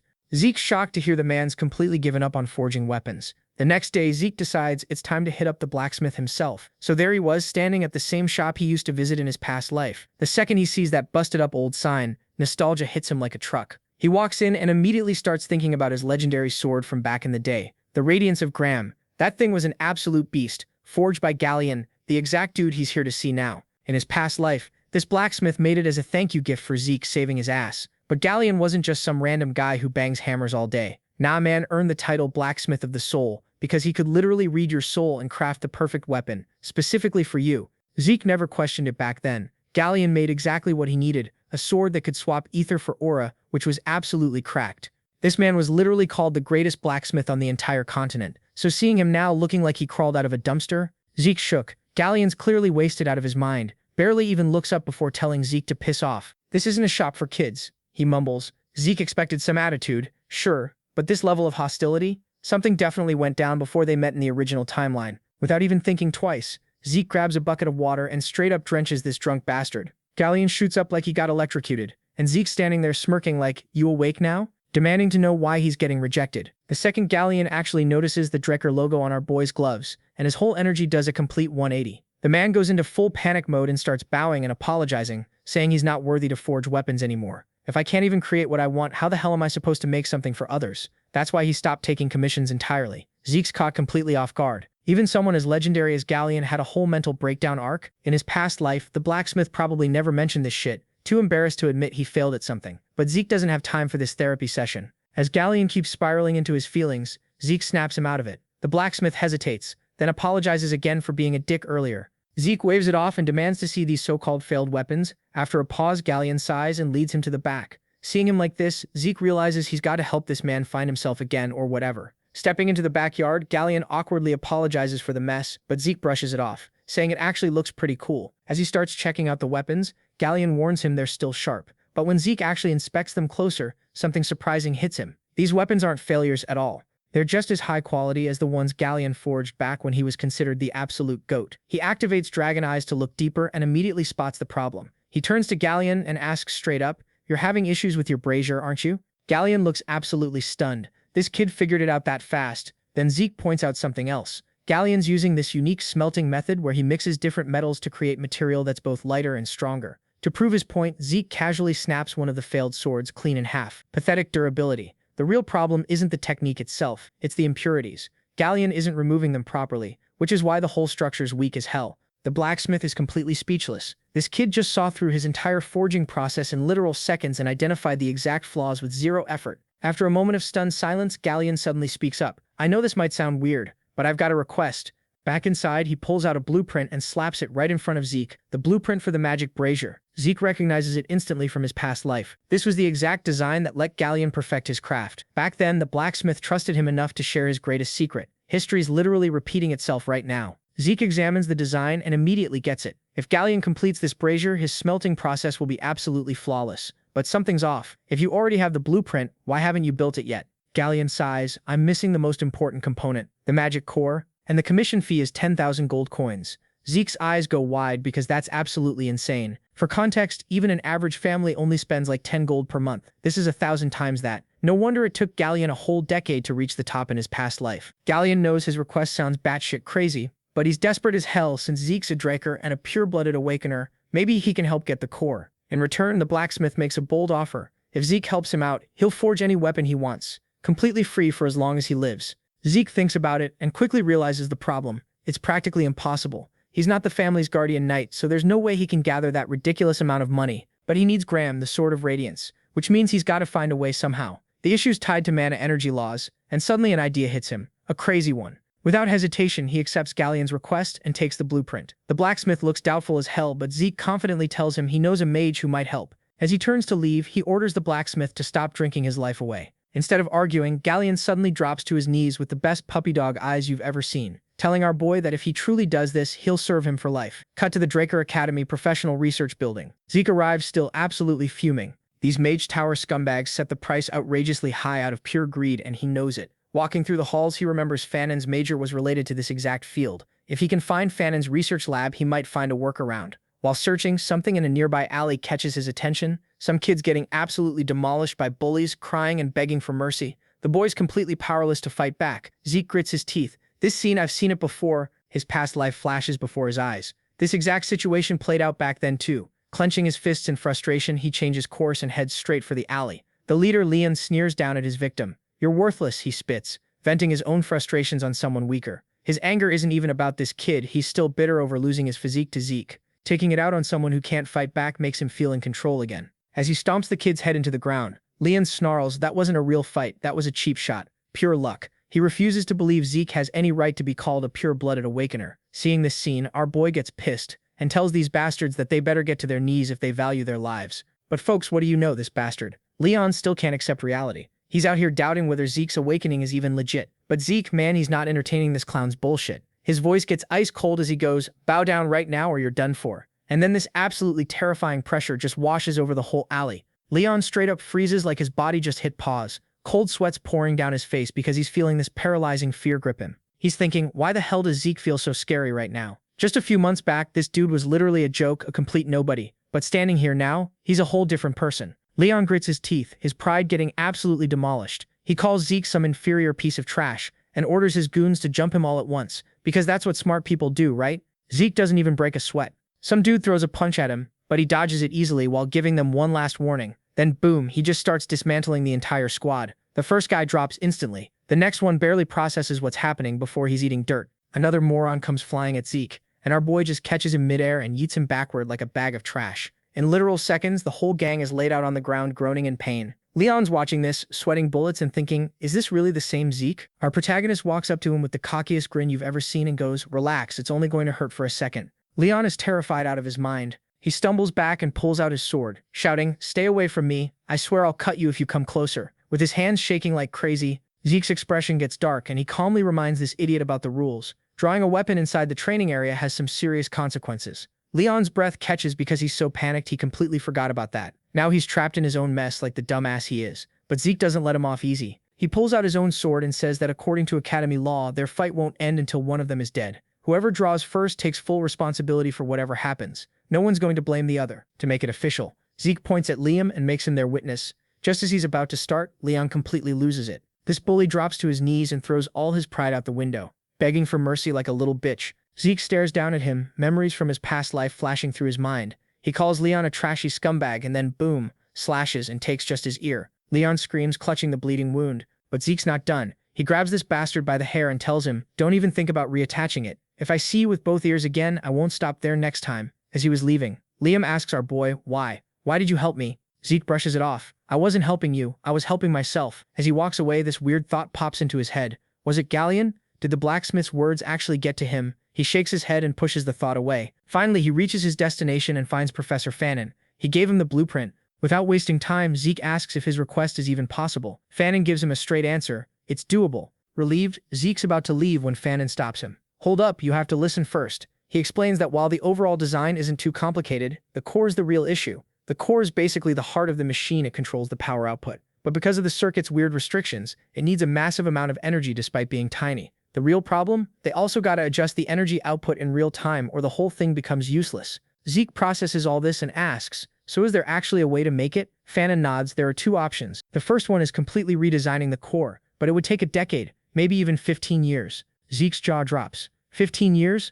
Fannin sighs and repeats, it would take forever. Then he mentions the second method, one that lets them skip redesigning the core by using a different material. This would save them years, but there's a catch. They need a high-compression mana stone. The second Zeke hears that, he jolts up. You can't be serious. He knows exactly what that is, an ancient artifact so rare that even modern tech can't make it. Fannin confirms it. Yep, and finding one in a ruin is basically impossible. If we want a stone that actually works with this design, it'll cost 3,000 gold. Zeke just goes silent. 3,000 gold. He barely wrapped his head around needing 10,000 for the magic brazier, and now this. He just stands there completely overwhelmed. 15 years is obviously not happening, but 3,000 gold isn't exactly pocket change. And to make things worse, if anyone finds out he can't actually use aura, he'll get kicked out of the academy immediately. Everyone thinks he can wield aura because of what went down at the blessing ceremony. But the truth, it was all smoke and mirrors, a trick using his ether and healing abilities. No matter how hard he tries, he straight up can't use aura.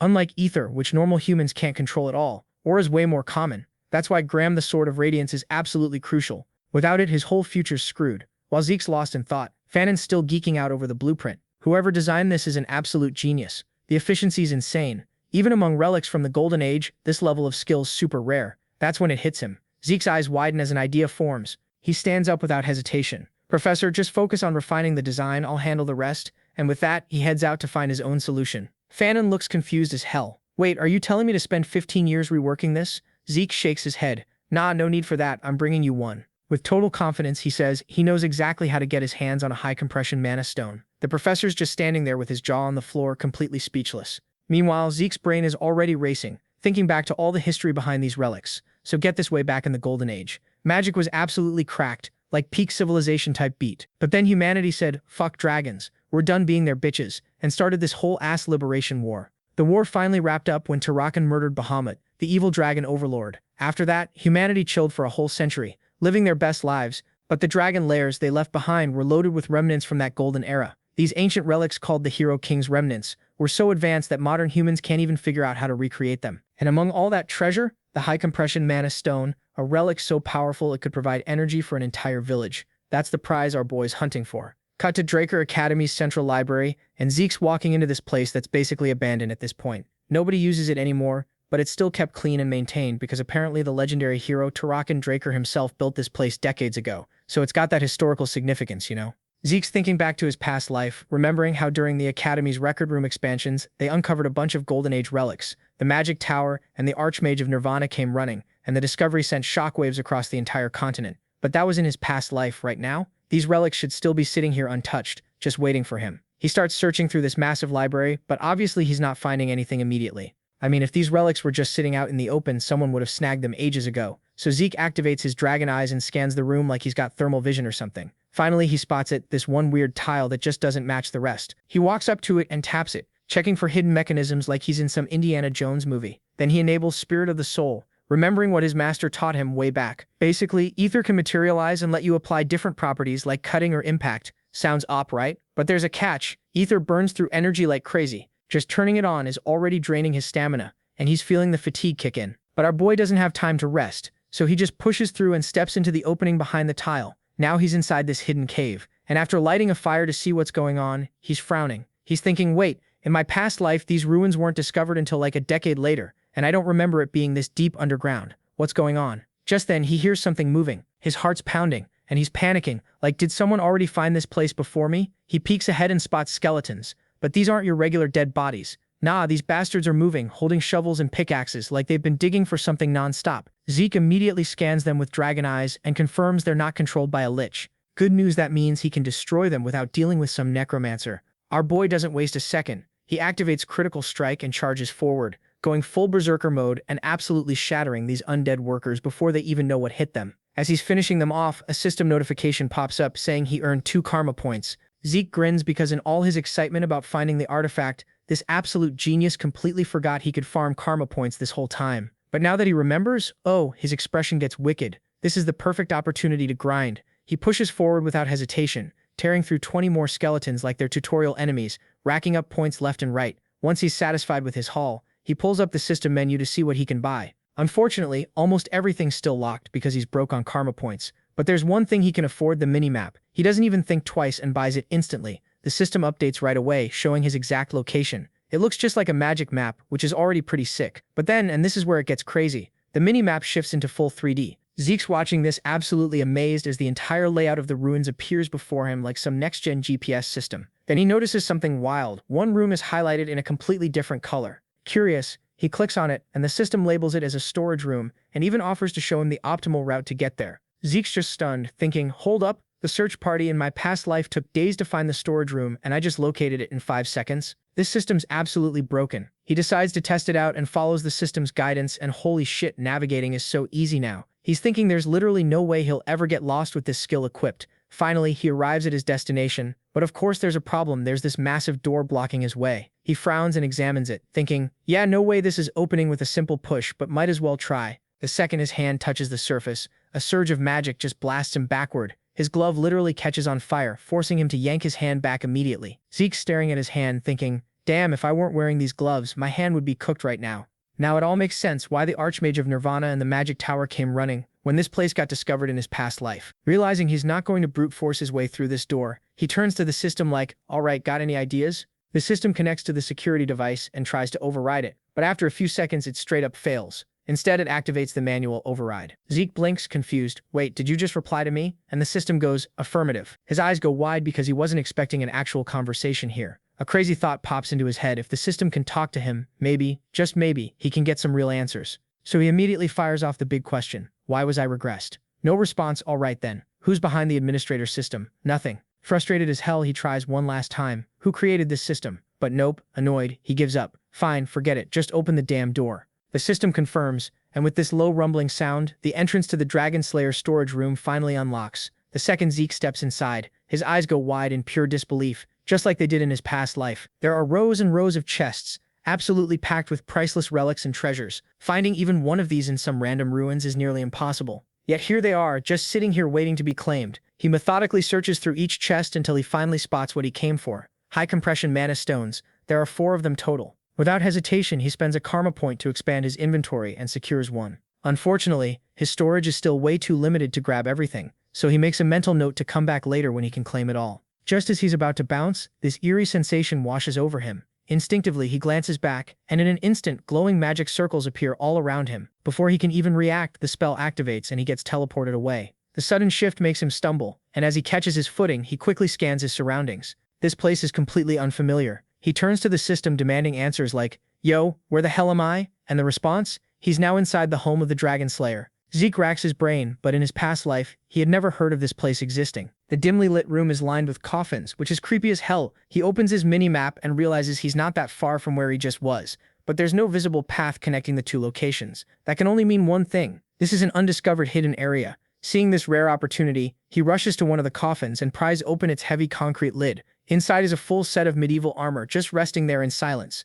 The system quickly identifies it as Dragon Slayer. Exclusive equipment. He lifts the armor up and notices all these scratches and dents, remnants of battles from way back. Something about it feels different from the Golden Age armor he's used to seeing. Then his eyes catch this unusual circular hole on the back, and it clicks instantly. Wait, this must connect to those mana stones I just grabbed. Wasting 0 time. Zeke opens his storage and pulls out one of the high-compression mana stones. He's not about to let an opportunity like this slip by. As he slots the ancient relic into place, the system immediately confirms the successful installation of the mana battery. A pulse of energy surges through the armor and its surface begins to glow as it comes to life. Watching this activation unfold, a grin spreads across Zeke's face, thinking this discovery could change everything. A second later, the armor started glitching uncontrollably, twitching and convulsing like a malfunctioning robot. Zeke's excitement instantly turned to alarm, and before he could do anything, the entire set just exploded, filling the room with thick smoke. The system finally chimes in like, "Oh yeah, an overload caused critical equipment failure." It even mentions it tried to warn him about the explosion, but clearly that message arrived a little too late. The system awkwardly apologizes for the delay, but at least the blast didn't cause any serious damage to Zeke. On the bright side though, he confirmed one crucial fact. The high compression mana stones are the power source for these ancient armors, but that just raises more questions. What kind of insane abilities does this armor have that it needs that much energy? He makes a mental note to ask Professor Fannin about it once he gets out. For now, our boy's done checking out the creepy coffin room, and decides to explore the rest of this dungeon. He's going from room to room, and surprise, surprise, they're all completely empty. Finally, he reaches the last room, and at first it looks just as boring as the others. But then he spots something sitting in the middle, a glass cube. The second he looks at it, a system notification pops up, and Zeke just freezes. You can literally see the oh shit moment hit him as sweat starts dripping down his face. He's thinking, what kind of psychopath was my ancestor? Because guess what's chilling inside that cube? The heart of Bahamut, the cursed light dragon. Yeah, the OG Draker literally killed this legendary dragon, ripped out its heart and went, you know what? I'll just leave this here for the kids. Like, bro, most people leave behind money or a sword, not a cursed dragon heart. No wonder Zeke felt that creepy energy back in the storage room. But compared to what he felt before, this is on a whole different level. Then the system hits him with the heart of the cursed light dragon is reacting to your presence, and right on cue, dark energy explodes out of nowhere, wrapping around him like some kind of invisible prison. A voice starts whispering in his head, "You have no choice." Then it gets louder and angrier, straight up screaming at him, "Kill them all." Zeke's vision starts getting blurry. His thoughts are getting all twisted and violent, and he's literally losing his mind. Luckily, his indomitable mental defense kicks in and snaps him out of it. He gasps for air, his head's pounding like crazy, but something's still wrong. He can feel it, his body feels different, like something's off. Then he notices it. One of his eyes has turned completely black. The dude's just standing there like, well, this can't be good. Before he can even process what just happened, boom, another system notification. This time it's an urgent quest called Tarakan Draker's Test. Basically, he's got to defeat the curse inside Bahamut's heart. And before he can even think about how to do that, the darkness comes back harder than before. His mental defense tries to fight it off, but for the first time ever, it straight up fails. This massive wave of murderous rage just crashes over him, and that voice is back, roaring in his skull. Kill them all. It's drilling into his brain, demanding he give in. His vision goes dark, his body locks up, and now both his eyes are pitch black. The voice is promising him freedom, real freedom, if he just submits to it. But Zeke's not buying that BS.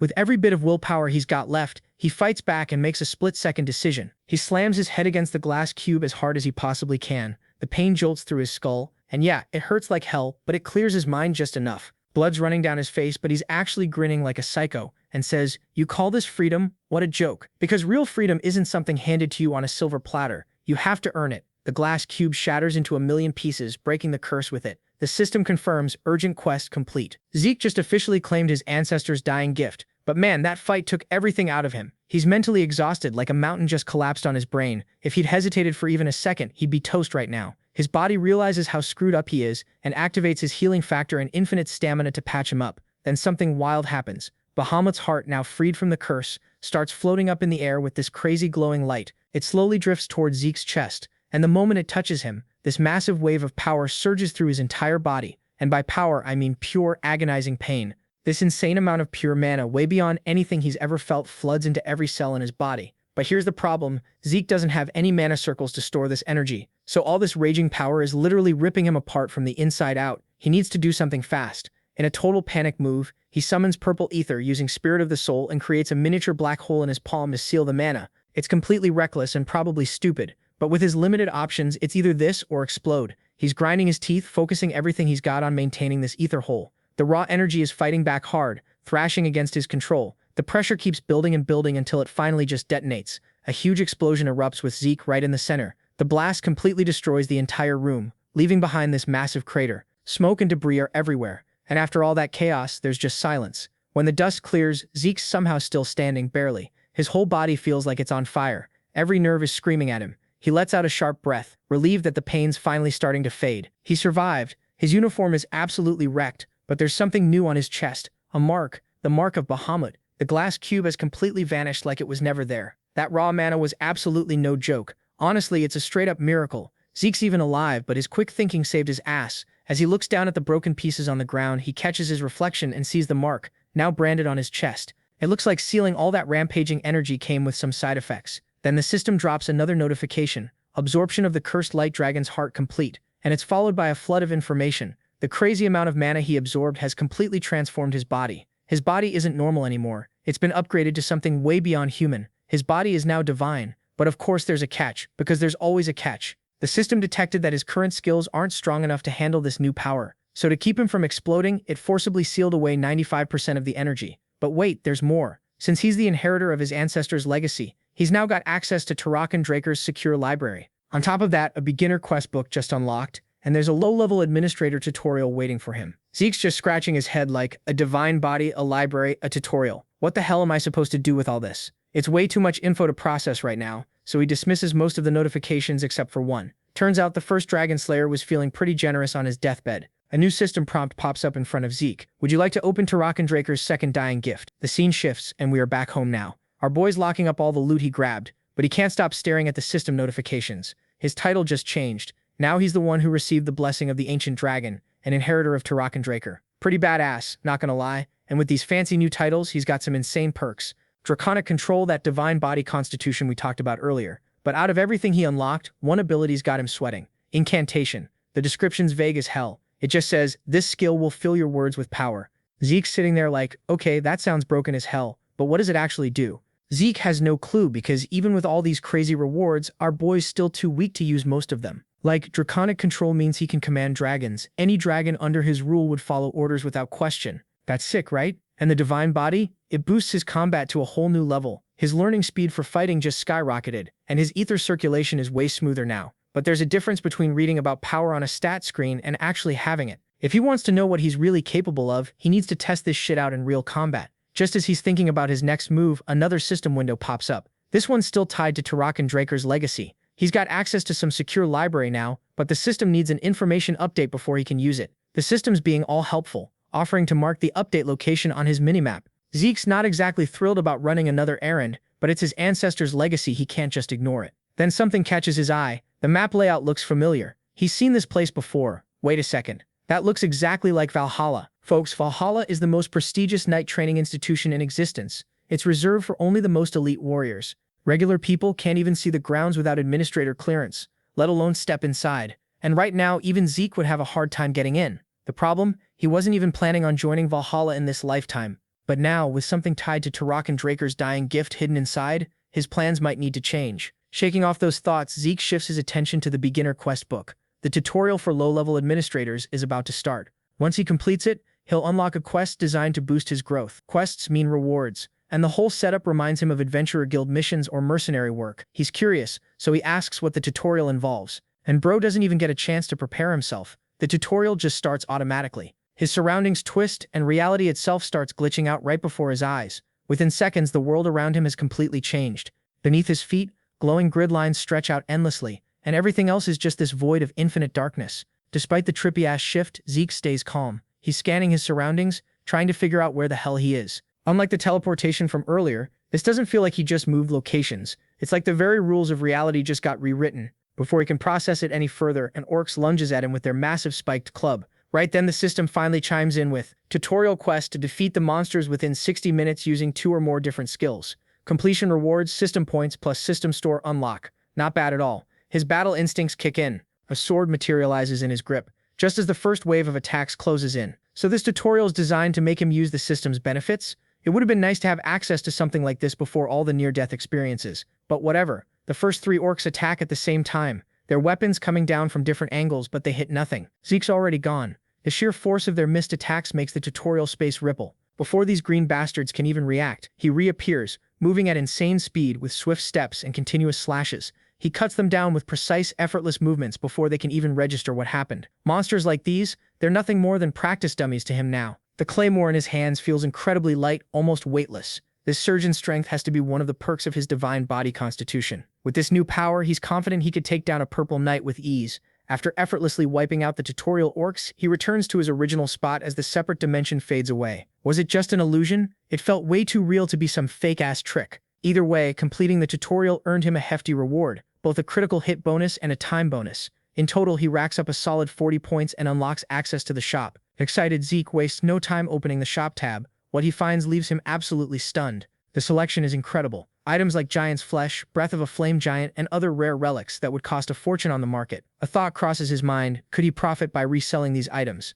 Like he could become rich as hell just flipping system items. Beyond buying, the shop also lets him sell items from his inventory. Unfortunately, his training claymore isn't eligible, but his elven dagger, listed for just 4 points. He's pissed because he knows it could fetch at least 100 gold pieces at an auction, yet the system's lowballing him hard, deciding it's not worth selling unless he's desperate. He closes the shop and calls it a day. After everything that happened, a full night's rest is well overdue. Cut to the next morning, Zeke makes his way to Draker Academy's research center to meet Professor Fannin. The magic professor's in complete disbelief. Zeke actually managed to get his hands on a high-compression mana stone in just 1 day. When asked where he found it, Zeke brushes off the question. The explanation's too complicated, and he's got no intention of spilling the beans. Before Zeke even finishes his tea, Professor Fannin's already done tweaking the power source. The man's a true genius when it comes to magic. Still, despite his calm exterior, Zeke can tell the professor's suspicious. High-compression mana stones are rare and meticulously documented in ancient texts. Each one has a registration number to track its ownership and origin. A single check could reveal where it came from and who it currently belongs to. Yet the mana stones in Zeke's possession are completely unregistered.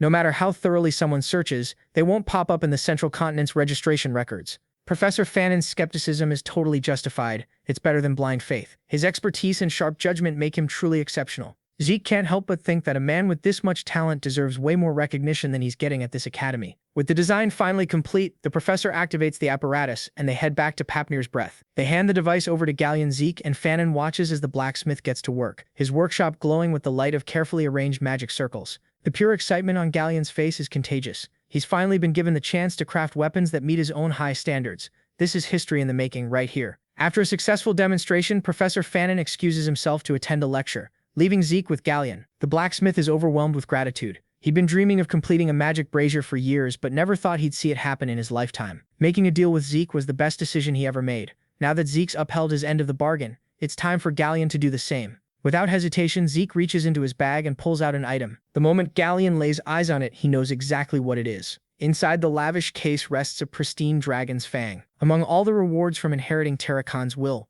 Bahamut's sharpest fang is hands down the most valuable. The sight of it alone makes the blacksmith tremble with excitement. Tears and snot are running down Galleon's face as he clutches the massive fang, leaving Zeke momentarily bewildered. First, he helped bring the magic brazier to life, and now he's giving a humble craftsman the chance to forge a weapon from a dragon's fang. This is like every blacksmith's wet dream. Overcome with emotion, Galleon swears to create a blade that'll surpass Zeke's every expectation, even if it costs him his life. His words strike a chord. They're the same ones he said in Zeke's previous life. Even in this second chance, Galleon remains the same passionate fool. That realization stirs something deep within Zeke, leaving Papnir's breath behind. He lets the master handle the crafting. With the greatest blacksmith on the continent working on his weapon, he's got no doubt it's going to be something legendary. So now that the sword business is done, Zeke's back at his mansion. Man went through absolute hell just to get a proper weapon, and now he can finally chill. It's been a week since his duel with Duke and he's just chilling at his mansion, lounging around reading that note he got. You know, the one inviting him for a rematch when things go sideways fast.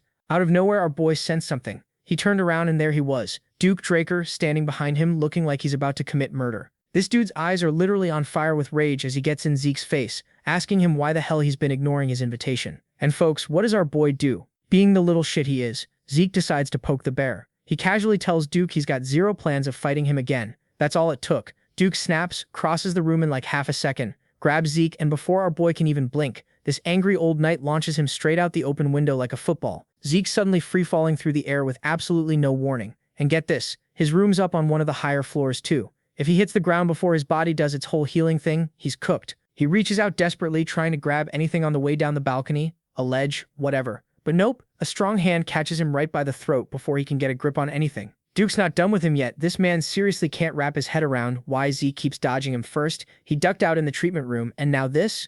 It's almost like the kid's doing it on purpose just to mess with him. Duke gives him 5 seconds to cut the crap and start talking. But instead of freaking out like any sane person would while dangling off a building, Zeke just smiles. He casually calls Duke out, pointing out that he's the one being fake here, still playing pretend as a gardener while demanding Zeke be straight with him. Something changes in Duke's face. He was expecting fear, maybe some tears, anything, but there's nothing. The countdown hits 0, and the old knight's grip loosens up. Without saying a word, Duke tosses Zeke back through the window like he weighs nothing. Zeke crashes onto the floor and absolutely wrecks half the room on impact. But thanks to his body being built like a tank, nothing's actually broken. He dusts himself off and looks up to see Duke, or should I say garden keeper Dexter, offering him a hand with this smug little smirk. The old knight finally drops the act. He's not just some weird gardener who talks to plants. This man was a black knight of the Draker family. Zeke gasps and acts all shocked, even though he'd figured this out a long time ago. But hey, the kid knows how to put on a show. He throws himself into it, dropping to his knees and going on about how sorry he is for not recognizing such an important member of the Draker family. Duke narrows his eyes,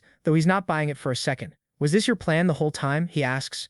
Zeke, shameless as ever, keeps playing dumb and milks the whole thing, but he's also sneaky, so while he's at it, he casually asks why Duke called himself a former Black Knight. The old man's face goes dark real quick. I just don't have that title anymore, he says. Zeke didn't even know knights could lose their ranks like that. He can tell Duke's not about to say anything more about it, so he drops it. But he does catch this slight shake in the old man's hand. Yeah, there's definitely more to this story. So since Duke actually came clean about who he really is, Zeke figures it's only fair to do the same. He drops to his knees and straight up admits everything. Yeah, he knew the whole time he'd been messing with Duke on purpose, hoping the guy would eventually take him on as a student. And instead of blowing up about it, Duke actually laughs. The old knight finds Zeke's guts hilarious, and just like that, he makes his call. All right, he says, you're my apprentice now. Zeke's jaw drops. That's seriously it? Like he was fully expecting Duke to put him through some brutal tests or maybe even try to kill him before agreeing to anything. But nah, this kid just got himself a legendary teacher by being persistent and annoying. He wastes no time. He bows way down and goes into full serious mode. I, Zeke Draker, swear to bring honor to my master's name, to follow his teachings, and to chase both wisdom and strength under his guidance.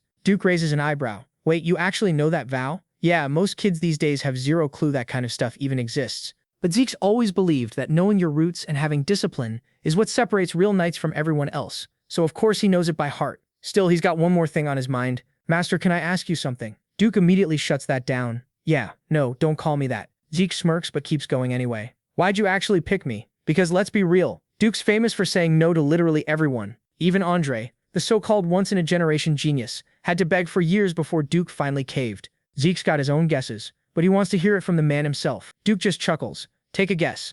Zeke grins. Because I'm the smartest kid in the family? Duke lets out this big laugh. Confident, huh? Nah, if I wanted raw talent, I would have picked that girl from the Turun family. Then his face gets real serious. I picked you for one reason, kid. You don't quit. And that's the thing. Talent alone won't get you to the top. Duke makes that crystal clear. The kids who are naturally gifted, they're actually the ones who fall apart the hardest when things get tough. Their talent just disappears the second life gets real. Zeke knows this better than anyone. He's watched it happen over and over again his whole life. Kids, everyone swore they were going to be the next big thing. Kids who were supposed to become Red Knights couldn't even push past Blue Knight. The moment things actually got hard, they just stopped growing. Duke ends it there and gets up. Enough talking. Let's go. Zeke follows him out to the empty western greenhouse, and then Duke reveals something wild. There's a whole hidden gym underneath it. Zeke had no idea this place even existed. Duke doesn't bother explaining any of it. Run, he says, so Zeke runs for 3 hours straight. He's just going in circles around the track while Duke stands there watching him like a hawk. Zeke can't stop wondering what the hell Duke's trying to figure out. Then the Duke told him to stop. Zeke pulls the brakes immediately. But before he can even catch his breath, Duke's already right behind him. This old man moves like a ghost. His hand shoots towards Zeke's wrist out of nowhere.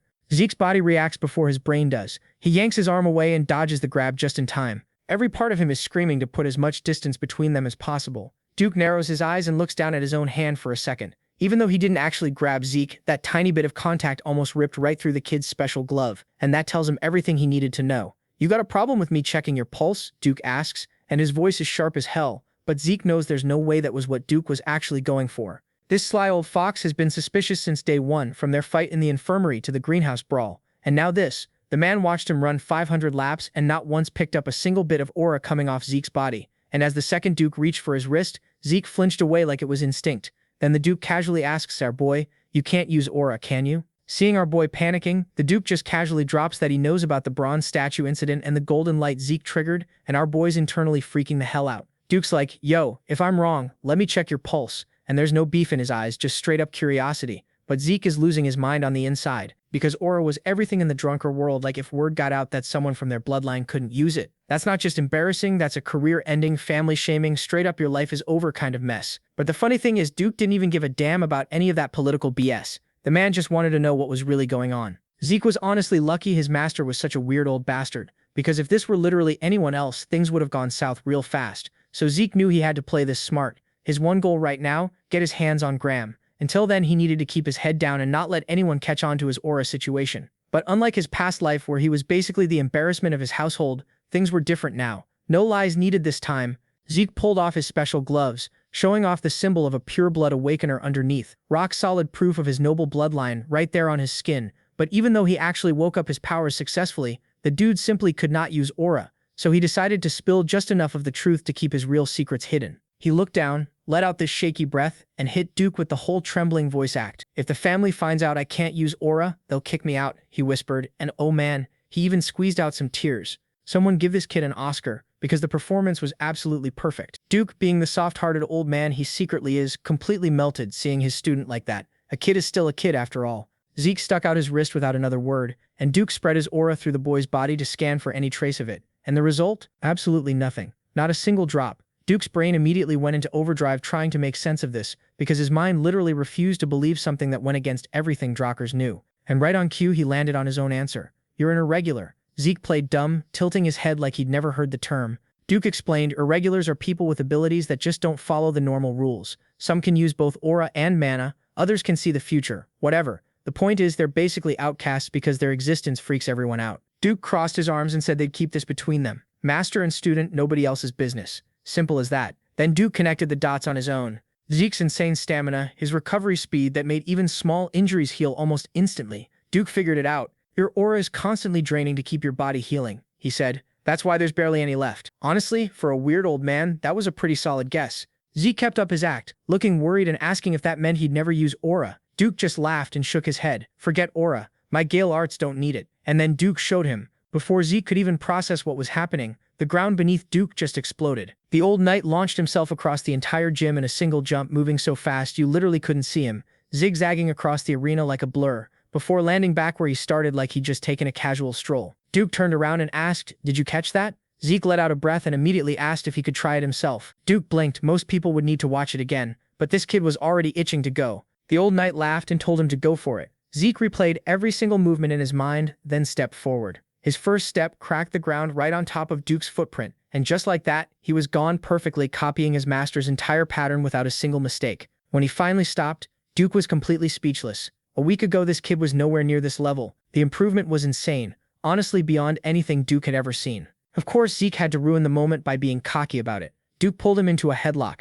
messing with him about going from crying like a baby to nailing a move that most knights can't even figure out. Fast forward a bit, and Zeke's at the academy dining hall, absolutely demolishing everything in sight. Meat, seafood, bread, you name it. That's when Instructor Andre walks up and asks how the hell Zeke managed to get chosen by Sir Dexter. Zeke, still shoveling food into his face, just shrugged and said Sir Dexter picked him on his own. Andre was not happy about that answer. The guy's whole face went dark because, obviously, his assumption was that Zeke only got picked for being a pure-blood awakener. Zeke wasn't having it. After finishing his meal, he turned on Andre and basically called out the man's inferiority complex to his face. Andre tried to pull rank, but Zeke shut him down completely, pointing out that if Sir Dexter were really that shallow, that would actually just prove Zeke's own worth even more. Then he told Andre to stop whining and actually put in the work to earn his spot. Later that day at the Western Greenhouse Arena, Zeke and Duke showed up to find Andre already there, running laps like his life depended on it. Turns out the guy had shown up earlier and practically begged Duke to let him train, even if it meant starting from the very bottom. Duke gave him a challenge, 300 laps, no aura,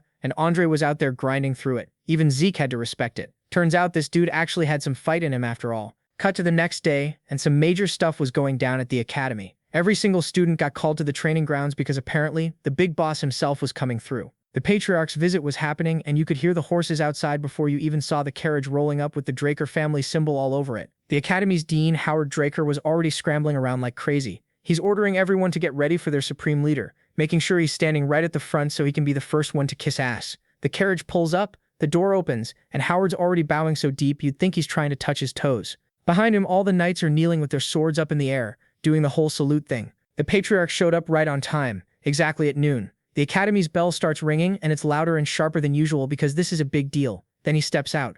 Arthur Draker, head honcho of the Third Transcendent Household, the freaking Dragon Slayer himself. Just him being there makes everyone shut up and stand straight. He puts his hand on Howard's shoulder, towering over the poor guy, and throws him a rare compliment about working hard. This man is basically power personified. Howard's still bowing and starts suggesting they head inside because the sun's brutal, but Arthur moves at his own damn pace. Nobody rushes this man. Some students near the gates manage to get a peek at him, and their jaws just drop. Then finally, he steps fully into view so everyone can see his face. Standing in front of all these young dragon slayers, Arthur addresses them directly, saying how they're the future of the clan, the hope and the strength, and all that normal BS. He tells them to train harder and push themselves for their own growth and for the glory of the Draker family. The students are eating this up, shouting back at him with everything they've got, completely fired up by his speech. As the sun's beating down on everyone, Arthur turns away and tells Howard to take him inside already. Behind closed doors, Zeke gets summoned to meet the leader of all knights, the guy protecting the Dragon Slayer, named his own father. Arthur actually laughs at Zeke's super formal old-school greeting because nobody talks like that anymore. He's smiling a bit as he pours 2 cups of tea and tells his son to sit down. He mentions he heard Zeke likes tea, so he grabs something rare, hoping he'd like it. To some random person watching, this might look like a sweet moment between father and son, but Zeke sees right through it. This is proof that every little thing about him, even what he drinks, is getting reported back to the higher-ups. There's this old saying, there might be things the Emperor doesn't know, but nothing gets past a Draker. Right now, Zeke's feeling the truth of that hit him hard. Arthur doesn't waste time with BS. He called Zeke here because he heard Duke Draker took him as a student. Zeke plays it down though, saying Dexter's just doing him a solid. Arthur's not totally sure what his son's endgame is, but he admits that learning from Duke will definitely lead to good things. But before he can keep going, Zeke cuts him off. His goal isn't just learning from Dexter. His goal is to become the strongest man on the entire continent. Arthur's eyes go sharp hearing that, and Zeke's not done. He swears he'll surpass everyone and get so strong that he can live however the hell he wants. That's what he's after, and nothing's going to stop him. Arthur's just staring at his son. Then without saying anything, he lets his aura slip out just a little bit to make a point. The whole room gets heavy. Zeke's body tenses up as this invisible pressure just surrounds him. A chill runs down his back. This isn't a regular aura. This is the astral sword, the thing that supposedly gives you control over every living thing in range. Only the most elite Black Knights can even pull this off. Just feeling it makes Zeke's breath catch in his throat. Arthur's eyes are gleaming with something Zeke can't quite read. Maybe he's amused, maybe he's testing him. Zeke realizes he ran his mouth too much and said things he probably shouldn't have, but even with his father's power crushing down on him, he refuses to fold. Gritting his teeth, he stands his ground. He doesn't take it back, doesn't retreat. Instead, he doubles down, looking Arthur dead in the eye. Yeah, his goal is to surpass even his own father, and no matter what it takes, he's making it happen. Arthur watches Zeke for a second, then pulls back his astral sword, looking satisfied. The crushing pressure vanishes instantly as he calmly sips his tea. He admits that what Zeke just said is the most interesting thing he's heard in years. Originally, Arthur came here to support the Academy and his youngest son, but after seeing how much Zeke's grown, he's wondering if that's going to be enough. He reaches into his fancy suit and pulls out something small, sliding it across the table. Zeke looks at it, a black card with the Draker family symbol on it. For a second, he's just stunned. He always thought Black Knights like Dexter were as strong as it gets, but his father? This man's on a completely different level. Seeing the black card in person makes Zeke uncomfortable. He's stumbling over his words, and Arthur smirks. He can tell his son already gets what this means. This isn't just any card, it's the card, the ultimate flex. Only a handful of people ever get one, and with it comes basically everything. No spending limit, access to the most elite places, and influence that goes beyond money. It's basically an infinite money glitch. Arthur casually explains that the card's under both their names, so Zeke can use it whenever. But Zeke's not stupid. He knows the real reason for this gift. Every time you use a black card, it leaves a trail. It's just another way to keep an eye on him. Still, the fact that Arthur went with this instead of sticking a whole squad on him to follow him around means one thing. The Patriarch doesn't see him as a threat. Not yet, anyway. Zeke swallows his unease and takes the card, promising to only use it when he really needs to. Arthur waves him off with some final encouragement. If Zeke really wants to be the strongest, then he better get to work. Zeke bows one last time, thanking the master of the Draker family, then walks out with his head spinning. As the door closes behind him, Arthur leans back with his eyes shut, thinking his youngest son's ambition caught him off guard, but it's interesting. Then the quiet gets broken. Dexter walks right in without bothering with any formal crap. "You're a disgusting old man," he says. Arthur opens one eye, completely unbothered. Why so pissed off? Dexter crosses his arms. "So now you're playing daddy after a lifetime of being absent?" Arthur doesn't even flinch, but for the first time in years, someone's actually calling him out on his BS, and Dexter's just about the only guy with the strength and the balls to do it. Arthur sighs, saying he had no choice. This is what comes with being head of the household. Leadership demands sacrifices. Plus, what Dexter's saying is basically slander against the Patriarch himself. Dexter's not buying it. He drops onto the couch, stretching out as he looks Arthur in the eye. "Then go ahead, arrest me," he says, daring him. Arthur chuckles, dropping the act. Out of everyone on the continent, Dexter is the only one he can actually talk to like a normal person. Reaching into his suit again, Arthur pulls out something way more valuable than gold, a bottle of dragon's breath, some rare expensive booze. He offers Dexter a drink to go with their chat, and just like that, Dexter's mood flips. He smirks, admitting that if nothing else, Arthur's got damn good taste in alcohol. With drinks poured, Arthur finally gets to the real topic, the weird tension that's been hanging over the continent. Dexter acts like he doesn't know what Arthur's talking about, claiming he's been minding his business at the academy, but Arthur knows better. Dexter has eyes and ears everywhere. Dexter sighs, putting his glass down. Why ask something you already know the answer to? Arthur doesn't argue. He just waits. After a second, Dexter leans forward, voice dropping. The Emperor's lost his mind, obsessing over immortality. He's tearing apart the entire continent, looking for anything that might give him even the smallest lead. Arthur nods, not surprised at all. He's been thinking the same thing. Sure, magic can slow down aging, but real immortality? That's a fairy tale. Something nobody's ever pulled off and probably never will. But there's one thing that's got him worried. The Emperor isn't just chasing some fantasy. He's hunting for something real, something tied to the Elder Dragon. So while these two big shots are having their little secret meeting, our boy's in the next room with his ear pressed to the wall. Zeke standing there all casual with his hands in his pockets, using his soul manifestation ability. And this conversation is absolute gold. Arthur drops this theory that the Emperor's probably hunting down some relic connected to the Elder Dragon. And Dexter's sitting there like, you know what? That actually makes sense. But then comes the real kicker. What if this crazy bastard already found it? Arthur's just casually swirling his drink, thinking it over, and admits, yeah, it's possible. His personal death squad, the Order of Black Knights, has been doing their homework, and all roads lead to one place, the Northern Continent. Now that gets Dexter's attention real quick. The fact that he's only hearing about this now means the Empire's spy network hasn't caught wind of it yet, but they will. It's just a matter of time before shit hits the fan. This whole immortality obsession drags up some dark memories for Dexter. He's thinking back to when this absolute lunatic of an emperor first took the throne and immediately started a continental war. Just to flex, the madman conquered half the central lands before he finally chilled out. And now it's looking like history's about to run it back. Dexter had foolishly assumed the emperor would eventually drop this whole living forever delusion. But nope, he was dead wrong. If this psychopath actually gets his hands on an artifact that grants immortality, the entire continent is cooked, but Arthur isn't about to let that happen though. Given how serious this is, he's already made his choice. He's heading north to handle it personally. And Dexter's just sitting there like, are you insane? Because Arthur leaving the central continent is basically asking for disaster. Without him around to keep that power-hungry emperor in check, that bastard will run wild and destroy everything in his path. But this is exactly why Arthur showed up today. Sure, he gave some half-assed motivational speech to the trainees, but the real reason? He needed to clue Dexter in on his master plan, and he knew exactly how the old man would react. Resistance is futile though. Dexter realizes he's got no choice, lets out this long-suffering sigh, and reluctantly raises his glass for a toast. Fine, fine, but don't expect me to play nice while you're gone. Arthur just chuckles because he knows this bastard very well. The grumpy old guardian of the academy is out here groaning like this is the worst day of his life, but Arthur knows the truth no matter how much he bitches and moans. Dexter's more than capable of holding everything together. Meanwhile, back in the next room, Zeke's paying the ultimate price for being nosy. His whole body's screaming in pain,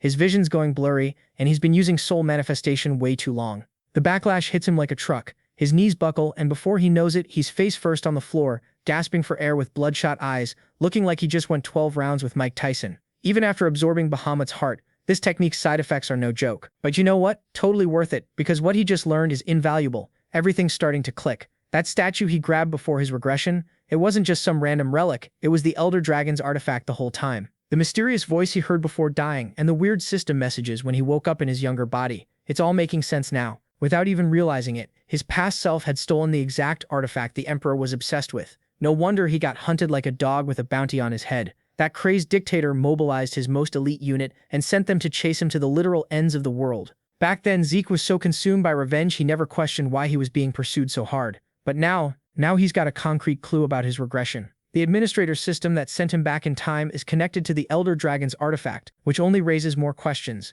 Who the hell could create something like that? How powerful were they, and most importantly, why? Sitting on the floor trying to catch his breath, Zeke realizes he chased after answers only to find even bigger mysteries waiting for him. So the two Drakkar big shots finish their drinks and wrap up shop. Dexter's like, yeah, I'll handle it. And Arthur's cool with that because he knows the guy gets results. But right as he's about to bounce, Arthur just stops. The whole vibe in the hallway switches up, and this dude's eyes lock onto the door where Zeke's hiding like he's got X-ray vision. Meanwhile, Zeke's in there completely clueless about how close he is to getting caught, still lost in his own head trying to figure out this whole immortality and time travel mess. Like, if he actually jacked the Emperor's artifact, why did everyone think it had something to do with living forever? Then he hears it, footsteps, heavy ones, and every instinct in Zeke's body starts going off. Arthur's way too close for comfort. The door flies open, Arthur's cold-ass stare sweeping the room, but nobody's there. Zeke pulled off a clutch escape, already halfway out the window by the time Arthur walked in, avoiding what would have been the most awkward "hey dad" moment in history. Arthur shrugs off the weird feeling and dips, not knowing how close he was. Cut to a few hours later and Zeke's back at the Western Greenhouse Arena doing his usual training grind. It's supposed to be a do-not-disturb kind of day, but old Decker, being the try-hard servant he is, completely ignores that. He walks in all apologetic, bowing and saying some students showed up looking for him. Zeke's immediately like, what? Because who would go out of their way to visit him? Dude has zero friends at this place. But he's curious, so he tells Decker to let whoever it is in. He was not ready for Liam Stone to walk through that door. The second this Jack dude enters, he bows his head like he's meeting royalty. Zeke's eyes narrow, suspicious as hell. What's this guy's angle? Then Liam, sounding dead serious, straight up begs to join him. Zeke lets out this annoyed sigh, already kicking himself for not just ghosting this guy back when he was putting Jekken in his place. So you're saying you want to work for me? He asks, clearly not feeling it. Liam drops his head even lower and swears he'll be loyal. Now this catches Zeke off guard. He raises an eyebrow. What happened to all that loyalty you had for Jekken? As soon as he mentions that name, Liam's whole face changes. Dude looks pissed for a second before he explains. He got ditched, and without some powerful Drakkar backing him up, there's no way in hell he's getting into Valhalla as a trainee. Zeke's mind goes back to his past life. Liam was the exact same way back then too. He never figured out why this guy was so obsessed with Valhalla. But one thing was clear. He'd beg, crawl, and do literally anything to get in. Zeke clicks his tongue and flat out rejects him. You're dumb as hell. If you're that desperate, go bug Turun or Zimmons instead. He waves him off and makes it crystal clear. He's not running some charity for people to leech off of. And even he can't get Liam into Valhalla. Plus, Zeke has zero reason to trust anything. This dude says for all he knows this musclehead could be a spy. Jekken's sent to get payback. The doubt in Zeke's voice is obvious, and Liam doesn't even try to argue. Instead, he shows him. In one quick move, he pulls a knife from his waistband. Zeke's eyes narrow, ready for a fight. But Liam doesn't rush him. Instead, this absolute psycho turns the blade on himself, and with one nasty, no hesitation slash, cuts off his own left ear. Zeke just stands there, watching as Liam drops his severed ear on the ground like it's nothing. Liam takes a shaky breath, face still dead serious. I get it. You don't trust me, but I'll do whatever it takes to prove I'm for real. Then with some scary-ass conviction, he goes even harder. If you want me silent, I'll cut out my tongue. If you want me crippled, I'll chop off my own foot. Zeke can't front this as extreme, borderline insane behavior, but Liam's not playing around. The way his voice shakes, the blood running down his face. This isn't some act. Watching him standing there trembling, grinding his teeth through the pain, Zeke's mind flashes back to another time, another severed ear. It's not a memory he likes thinking about, not even a little. But seeing Liam push himself to the absolute edge just for a shot at following him, he can't help but remember when he was in that exact same spot, a beat-up, scarred fighter with nothing but rage in his eyes, kneeling before his past life master, begging to become stronger than everyone else. So he decided to give Liam a chance to prove himself. He flings his sword at him, saying, I'll take you in as my subordinate, if you manage to withstand one attack from me. For a second, Liam is confident that he can do that. Although our boy is super strong, Liam too is the future mercenary king. But nope, because as our boy said those words, his whole aura shifted, and Liam realized that there is no way that he's beating Zeke, but he decided to try anyways. Both rushed at each other, and well, things went down as you would have it. Liam lost terribly. It was so bad that even our boy was surprised. So Zeke's trying to dip out, thinking he's done with this conversation, when he notices the big guy's still got that stubborn look in his eyes. He sighs and drops some wisdom. bro, forget Valhalla, find another path. But Liam's not having it. See, here's the thing, after Zeke embarrassed that spoiled brat Jekken, homeboy got tossed aside like yesterday's trash. And Liam, he's from some random branch family. So without being Jekken's lapdog, he never would have even gotten close to this academy. If they're willing to kick out Zeke, a straight-up Draker, they'll dump someone like Liam without blinking.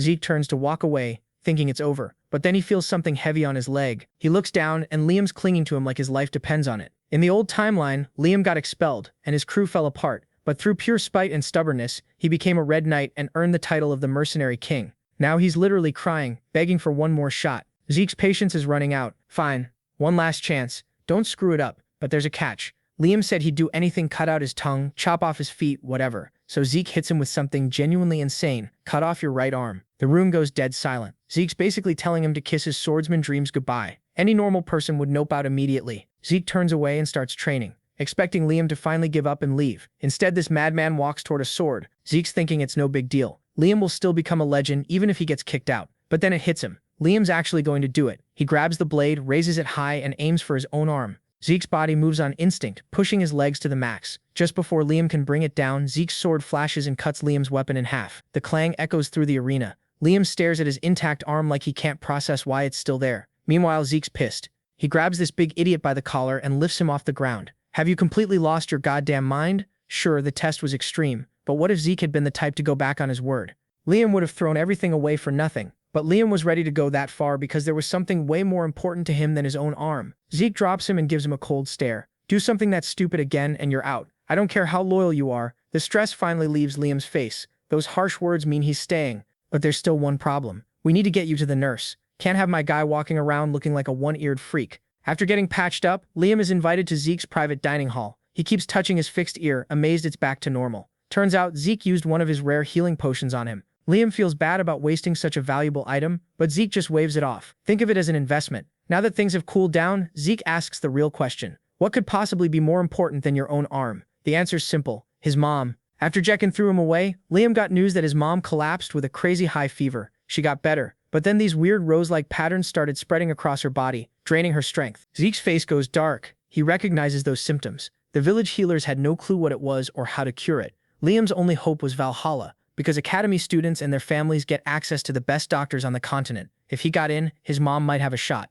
Zeke sighs now he gets it. Without a word, he grabs a pen and starts writing down the symptoms. Red rose-like markings, recurring fevers. He knows this disease way too well. In 5 years, the entire central continent will get wrecked by the rose plague, a crazy contagious illness with a brutal kill count. Tons of people will die before someone figures out a cure. Zeke hands Liam a piece of paper with the medicine recipe that can treat his mother. The steps aren't complicated and the ingredients aren't rare. Any village healer can whip it up. Liam's confused but relieved. How is this even possible? Village experts who spent their whole lives studying medicine couldn't figure it out. Yet this young swordsman just casually dropped the cure in seconds. In the future, these genius alchemist brothers will create this treatment and save countless lives. But before they can share it for free, the Alchemist Association will hog it all, selling it at insane prices. Eventually, the brothers will leak the recipe to everyone. Obviously, Zeke can't explain all this, so he just says, I know a solid alchemist. With the cure in hand, Liam technically has no reason to join Valhalla or stick with Zeke anymore. His biggest problem just got solved, but Liam doesn't see it that way. He stands up, looking dead serious. He's a man of his word, and he promised to dedicate his life to serving Zeke. He takes a knee and swears he's loyal for life. After spending the whole day trying to push this big fool away, hearing the future mercenary king pledge his loyalty is actually pretty reassuring. Zeke accepts with one final warning, don't fall behind, or I'm leaving your ass. Meanwhile, in Dean Howard Draker's office, Owen Zimmons shows up with a wild proposal. We should crank up the difficulty of this semester's exams. The dean raises an eyebrow. It's not every day a student asks for something like this.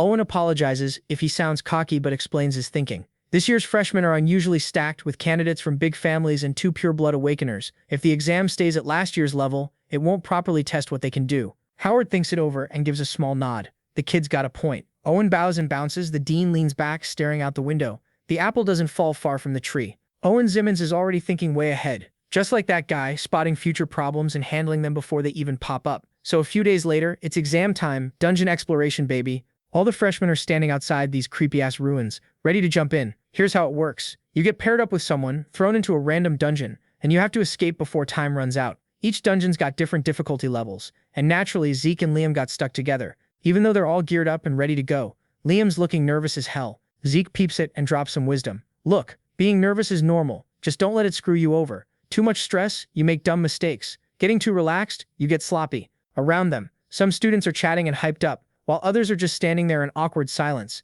Then this guard yells out, "Zeke Draker and Liam Stone." They step forward, heading toward the closest entrance, but right before they can walk in, some sketchy dude in black gloves blocks their path. "Hold up," the guy says. Then an armed academy guard points toward a different door, one all the way across the room. "You've been assigned to that dungeon." Zeke's eyes flicker toward the guard, and he instantly knows something's up. The man's expression is way too stiff, like he's hiding something shady. Zeke just sighs. Whatever trap this is, he's confident he can handle it. Now here's the deal with these exams. Each group gets 96 hours to escape. That's the real enemy time. Yeah, combat skills get graded, and you can rack up extra points by dragging back monster heads. But none of that means jack if you don't make it out before the clock hits 0. Fail to escape? Automatic L. Inside the dungeon, the first stretch of their journey is surprisingly chill. It's just a long walk through some ancient ruins.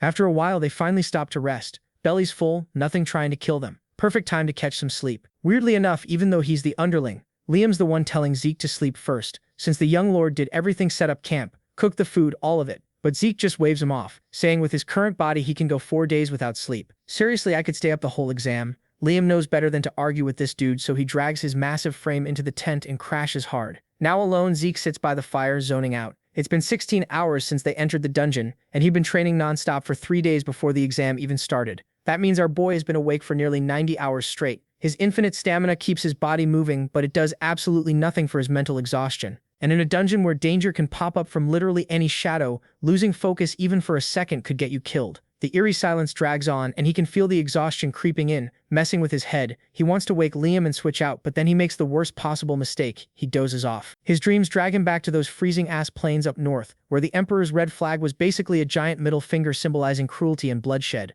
A woman's corpse lies in front of him, her blood spreading across the snow in this horrifying contrast that burns itself into his memory. Zeke's eyes snap open, breathing hard, body drenched in sweat. For a second, he just sits there frozen, half expecting the nightmare to bleed into reality. But nah, the fire's still crackling, and the dungeon's still quiet. It was just a dream. Still, he'd rather fight a whole army of monsters than relive that memory again. Then something catches his attention. A sound. One of his bell traps just went off. Zeke's senses kick into overdrive. He grabs his water bottle and quickly douses the fire, drowning everything in darkness. "Liam, wake the hell up." As Liam stirs, Zeke presses his back against the wall, carefully scoping out the situation. Then this nasty smell hits him sharp and rank. Sulfur. His mind immediately connects the dots. There's only one creature that reeks like that. A hellhound, a monster that hunts in packs, ranked at danger level 3. But here's the thing. In his past life during this exact exam, the top student, Raina, had hunted an orc. Zeke had never heard of a dungeon with hellhounds in it. Something's not adding up. He waits for the beast to show up, but it never does. Instead, he notices something even weirder. An alpha hellhound should weigh a few hundred kilos tops. But judging by the deep rumbling echoes bouncing off the cave walls, whatever's coming weighs several tons. Using his blade like a mirror, Zeke carefully angles it around the corner. His quick thinking saves his ass, just in time to spot the incoming freight train of a monster barreling straight at them. With pure brute force, the beast crashes through the door and walls like they're made of paper. The shockwave sends Zeke flying, but he twists midair and lands perfectly on his feet. Liam rushes to his side, eyes wide in full panic mode. But Zeke, he just curses under his breath. The Zimmons. In that split second before impact, he'd spotted something, a trinket tucked into the Academy guard's uniform, a specific symbol tied to the Zimmons family. So that's how it is. He expected some shady moves, but this is beyond dirty. The hellhound he was expecting, already dead, its head cleanly sliced off. A massive troll is just casually holding it as its war trophy. Zeke's eyes narrow. They didn't send hellhounds, they skipped straight to using trolls as hired killers.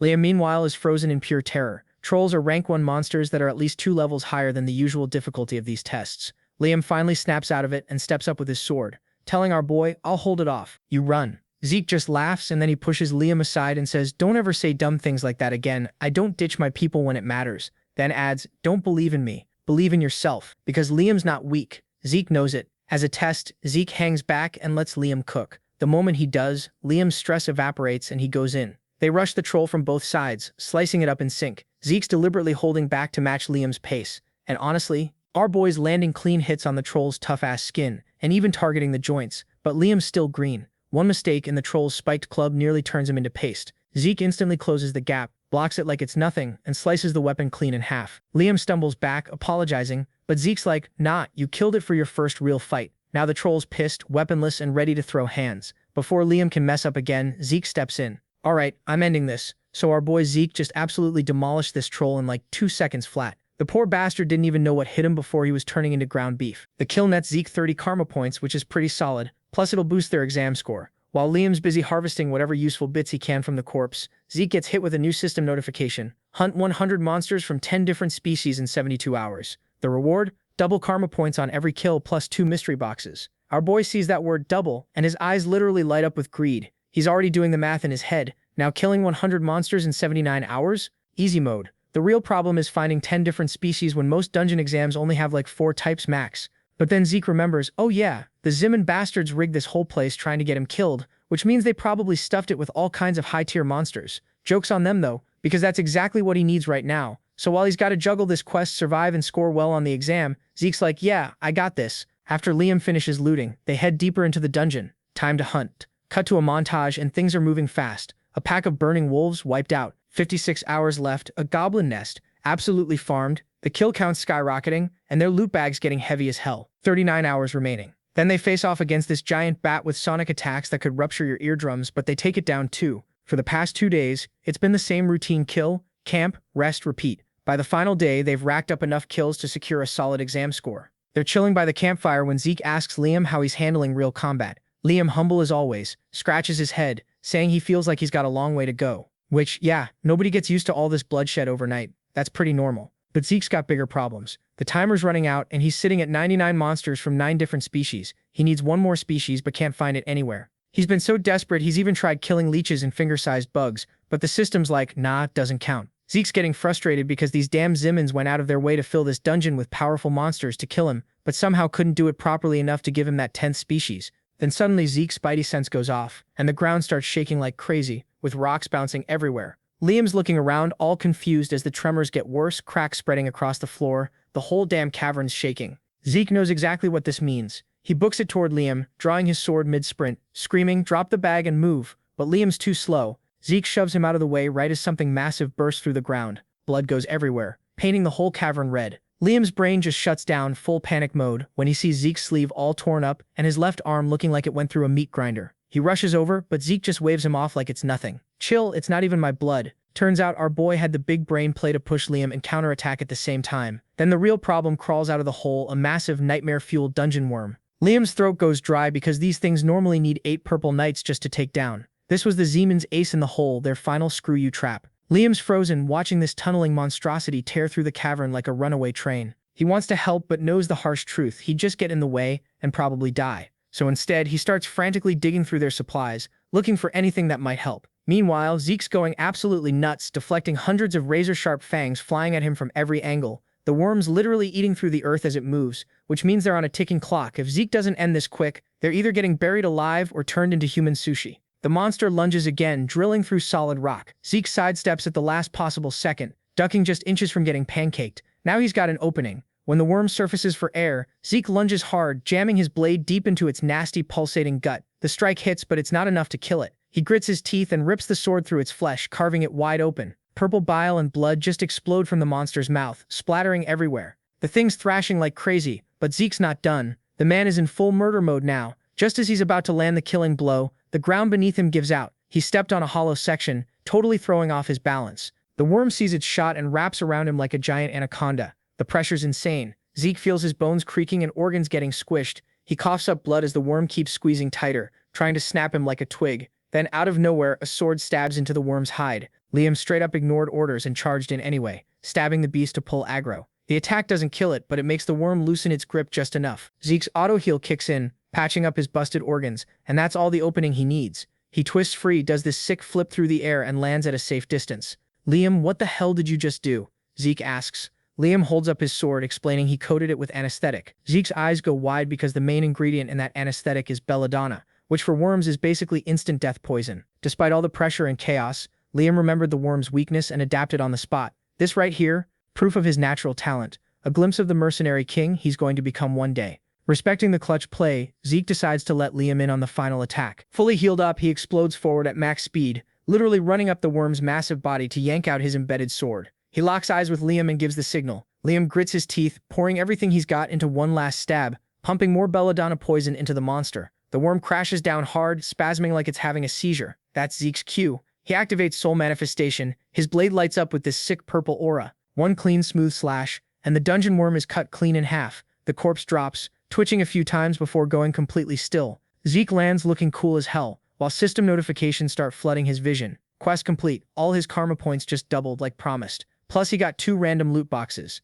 Current balance 780 karma points, and a whole lot of options to play with. The scene shifts, and now we are outside the dungeon. All the cadets are lined up waiting to hear if they passed or not. The instructor walks up looking all serious, and tells everyone who made it out alive to step forward for scoring everyone else can bounce. When Raina's name gets called, she steps up and the instructor starts reading off his stats. You escaped. That's 30 points. Plus you murked 20 goblins, 2 hobgoblins, and an orc. Total, 180 points. The whole crowd goes silent. Like this dude just came within 20 points of Abel's legendary 200-point record, and Abel's pure-blooded royalty. Everyone's shook because Turan passed by a fat margin of 130 points. Next up is Owen, and he gets told he scored 120-70 above the minimum. The instructor's like, not bad, but you can tell Owen's just okay with it, nothing crazy. Meanwhile, Owen's standing off to the side watching everything go down, and he's got this whole internal monologue about how if Raina becomes a problem, they'll deal with him the same way they dealt with Zeke, basically implying they tried to kill him. Then out of nowhere, someone speaks up all casual, man, how long has it been since I saw sunlight?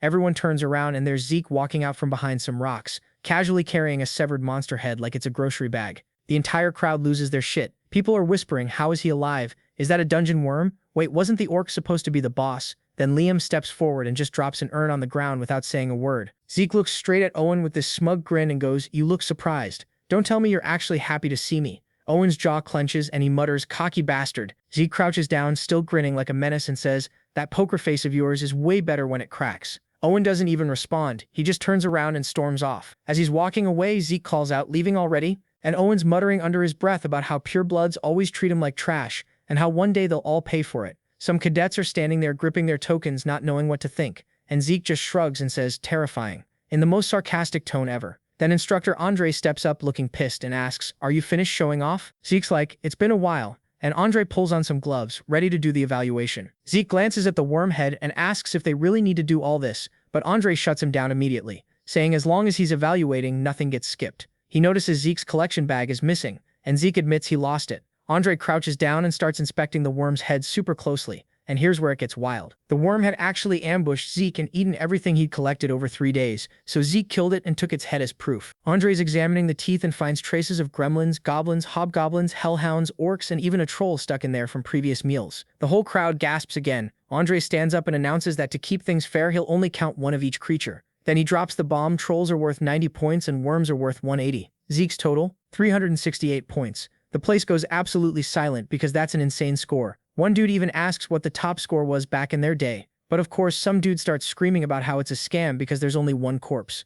Zeke calmly tells him that one worm head alone is worth 180 points, and asks if any of them really think they'd survive running into a dungeon worm or troll. While he's talking, Zeke's thinking to himself about how people are actually reacting seriously this time instead of mocking him. He realizes Zimmons had to rig the last trial to take him out, and he glances at Owen, knowing he's involved somehow but not working alone. Zeke figures he needs to stay in character and not act too careful, or they'll get suspicious. Then Raina steps forward and says, this time you win. And Zeke's like, what's that supposed to mean? But the scene cuts away. Later in the training hall, Zeke's looking at his status window, and there's this dragon skill called Gluttony available for 50 points. He's got 780 karma saved up, so he activates it. The description changes to explain he can now consume anything and convert it to energy. Plus he can absorb monster abilities. Zeke's hyped because he realizes he should have tried this sooner. He tests it out with some dried meat, and the moment Gluttony activates, the meat gets sucked into this black void like it's being swallowed by a swamp. A message pops up saying his missing energy got replenished, and suddenly Zeke feels completely refreshed. His headache is gone and he's not feeling exhausted. Then he realizes he can regulate the energy cost of all his abilities now, which means no more mental crashes. Combined with infinite stamina, he can literally train 24/7 with no breaks. Just as he's about to start, Decker shows up saying it's urgent. Zeke's sword is ready. Our boy perks up immediately and heads to Galleon. In his past life, Galleon forged him a legendary blade, and this time Zeke gave him a dragon's fang, so he's expecting something equally amazing. But when he actually sees the sword, he stops dead in his tracks and narrows his eyes because what the hell is this? But he decided to check it out anyways, and the first thing he noticed was that this thing looks unfinished. Like, bro, did you forget the last step? He turns to Galleon all confused like, yo, did you just hand me a sword with no edge? You forgot to sharpen this thing or what? But Galleon's completely unbothered, just nods and says, yeah, that's exactly how it's supposed to be. Zeke then looks at it and goes, so this is what you think suits me best. Galleon hits him with a simple yes without even hesitating, and Zeke goes quiet for a second because honestly, most people would be looking at this dull blade like, bro, what? But Galleon just gets it without him having to explain a damn thing. Then Galleon drops another bomb. The sword doesn't even have a name yet. He tried thinking of one, but nothing felt right, so he wants Zeke to name it himself. Now Zeke's caught off guard because back in the day, Galleon forged this legendary blade called Solar Radiance Gram, so he figured this was just Gram 2.0 made from a dragon fang. But holding it now, he realizes this is something completely different. Without warning, our boy just draws the blade straight across his palm, and blood starts pouring out. Galleon's eyes go wide like, bro, what the hell are you doing? But Zeke doesn't even flinch. His healing factor kicks in like usual, then suddenly just stops. A message pops up saying his healing skill got temporarily disabled, and Zeke grins because that means it worked exactly as planned. He channels his mana straight into the blood and lets it coat the blade, and I'm not even joking, the steel literally drinks it in like it's been thirsty for centuries.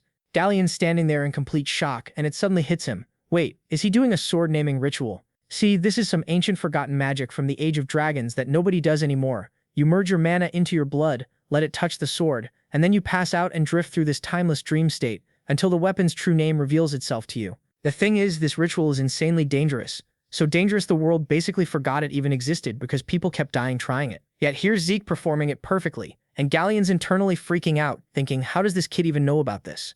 Zeke's body drops as he falls unconscious, and he finds himself floating in this endless void with an infinite storm of names just swirling around him. He's drifting there searching for the right one when suddenly it clicks. Black Sword Bahamut.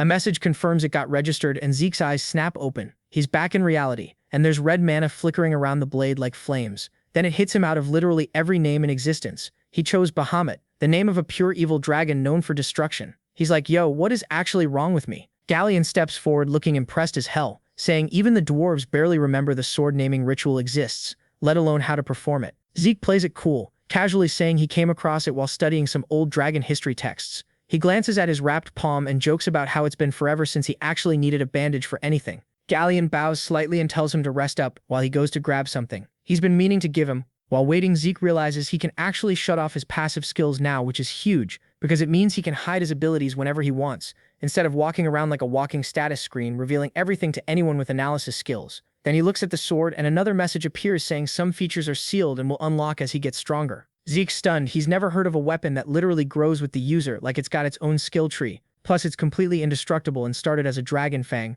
but transformed into something entirely different through the ritual. Blue mana joins the red, both swirling around the blade together now. But what really matters to Zeke is the aura conversion ability, and this is where it gets crazy. See, our boy was born without the ability to use aura at all. Complete genetic Lao, and this sword can convert his raw mana into pure aura, which is what makes it absolutely legendary. As he grips the hilt tighter, the blue mana flares even brighter, and he thinks to himself how this sword is literally what takes him from the purple knight level straight to the red knight tier. Galleon comes back panting, saying he finally found what he was looking for. Then he sees Zeke just standing there surrounded by that glowing aura and stops dead in his tracks with this proud smile, saying Zeke's already surpassed the purple knight level entirely. Zeke looks at the sword muttering, this thing's absolutely ridiculous, giving Galleon props for completely outdoing himself. Galleon laughs it off, saying compared to building that insane dragon furnace, this was the easy part. Then holds out this small metallic scarab thing. Zeke's curious, and Galleon explains his master made it. That's when it clicks. For Zeke, Galleon's master was Galen Jobert, an absolute legend in the smithing world,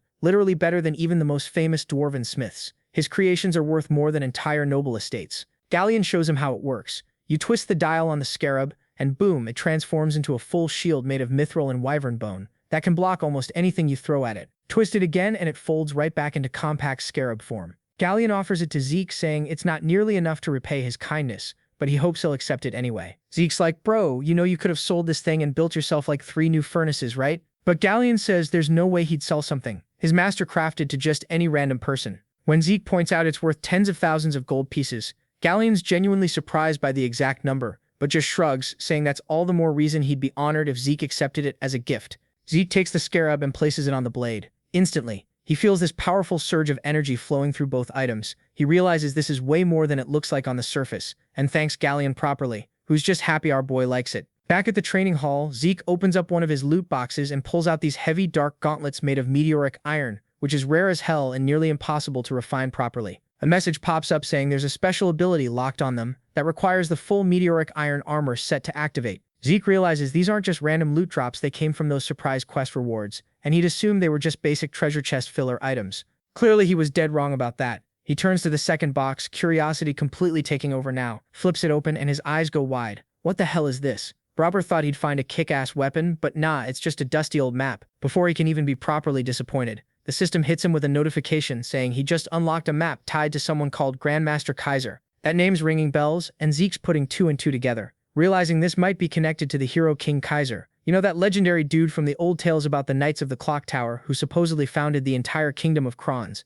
Most people think that story's complete fairy tale BS, but now Zeke's like, hold up, what if this guy was actually real? Before he can spiral too deep into conspiracy theories, another notification pops up saying analysis complete, and coordinates get marked on his mini-map pointing straight to the giant mountains, which by the way are deep in barbarian territory where nobody's saying goes willingly. But Zeke's actually grinning because he recognizes the spot and thinks maybe this won't be the nightmare quest he expected. Then the system goes into full info dump mode. The tutorial's officially over. Thanks to his skills, he's obtained a potential quest item, and he just unlocked achievement quest data. Reading through everything, Zeke starts connecting the dots. This whole tutorial wasn't some baby mode warm-up. It was deliberately designed to build up his stats and abilities for whatever hell's coming next. The final message confirms it. The tutorial for a low-tier administrator is about to begin.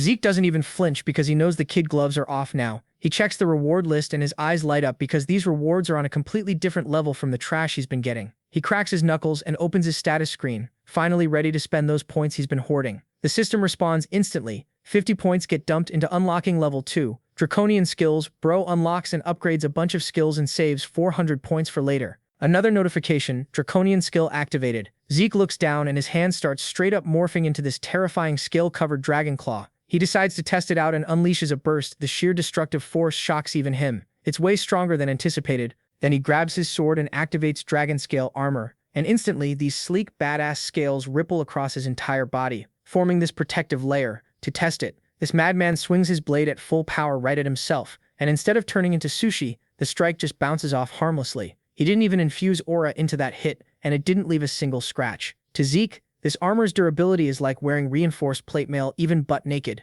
He makes a mental note, Dragon Claw for offense, Dragon Scale Armor for defense. With this newfound power-up, he knows everything's changed, and the real game's about to begin. Cut to Draker Academy's central training hall, where cadets are standing in formation looking nervous as hell, while instructors lay down the law. He gestures toward these humanoid training dummies that aren't your average practice equipment. These things are engineered to tank extreme punishment, and pure physical attacks won't even scratch them. And that's the whole point, because if you can't even leave a mark on your dummy, you automatically fail, and that means back to basic training like a scrub. That announcement hits like a truck, and whispers ripple through the group because nobody wants to restart from scratch after coming this far. The instructor calls out the first name Aaron, and the poor guy steps forward looking shaky but doesn't back down. Owen's watching from the sidelines, and this bastard can't help but mentally flex, thinking how the very foundation of aura instruction at this academy was built by his family, the Zimmons, so even if someone was a born awakener, they wouldn't match his level of control, because bloodline privilege hits different. Then Owen's name gets called. He steps up with total confidence,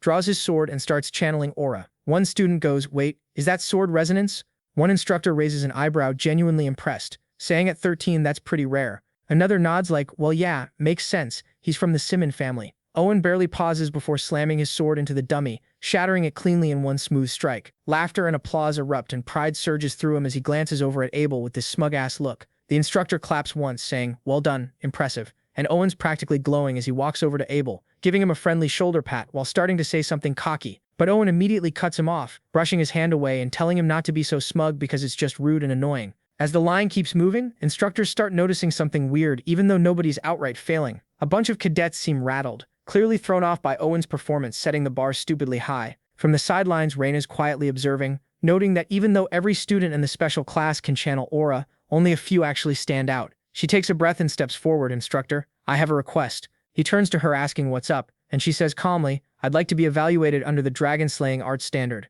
The instructor's eyebrow shoots up because that grading system is reserved for higher-ranked cadets, and is way stricter, so he asks if she actually knows what she's signing up for. Raina nods, saying she knows that very well but would still like to try. And Owen, this delusional bastard, starts thinking about how ever since she became a pureblood awakener, she's gotten bold, maybe too bold. He knows dragon-slaying arts are another beast entirely, where every strike requires perfect control, balancing aura flow with flawless precision, and one tiny mistake tanks the whole thing. Owen scoffs internally, convinced she'll be lucky to get a few strikes in before her aura burns out completely. He's thinking that she's doing all of this to compete with him. Meanwhile, the instructor asks her once again if she's absolutely sure that she wants to do that because if she fails, it's going to cost her, but she has made up her mind so there is no going back. Then she pulls out her sword and straight up starts destroying the dummies. And after she was done, there was nothing left. Students start chatting among themselves saying how she's just in a league of her own. And this jealous bastard was cursing under her breath. Just then, Raina points her sword at the crowd. He thinks that she's mocking him, but nah, she didn't give a damn about him because she was pointing at our boy.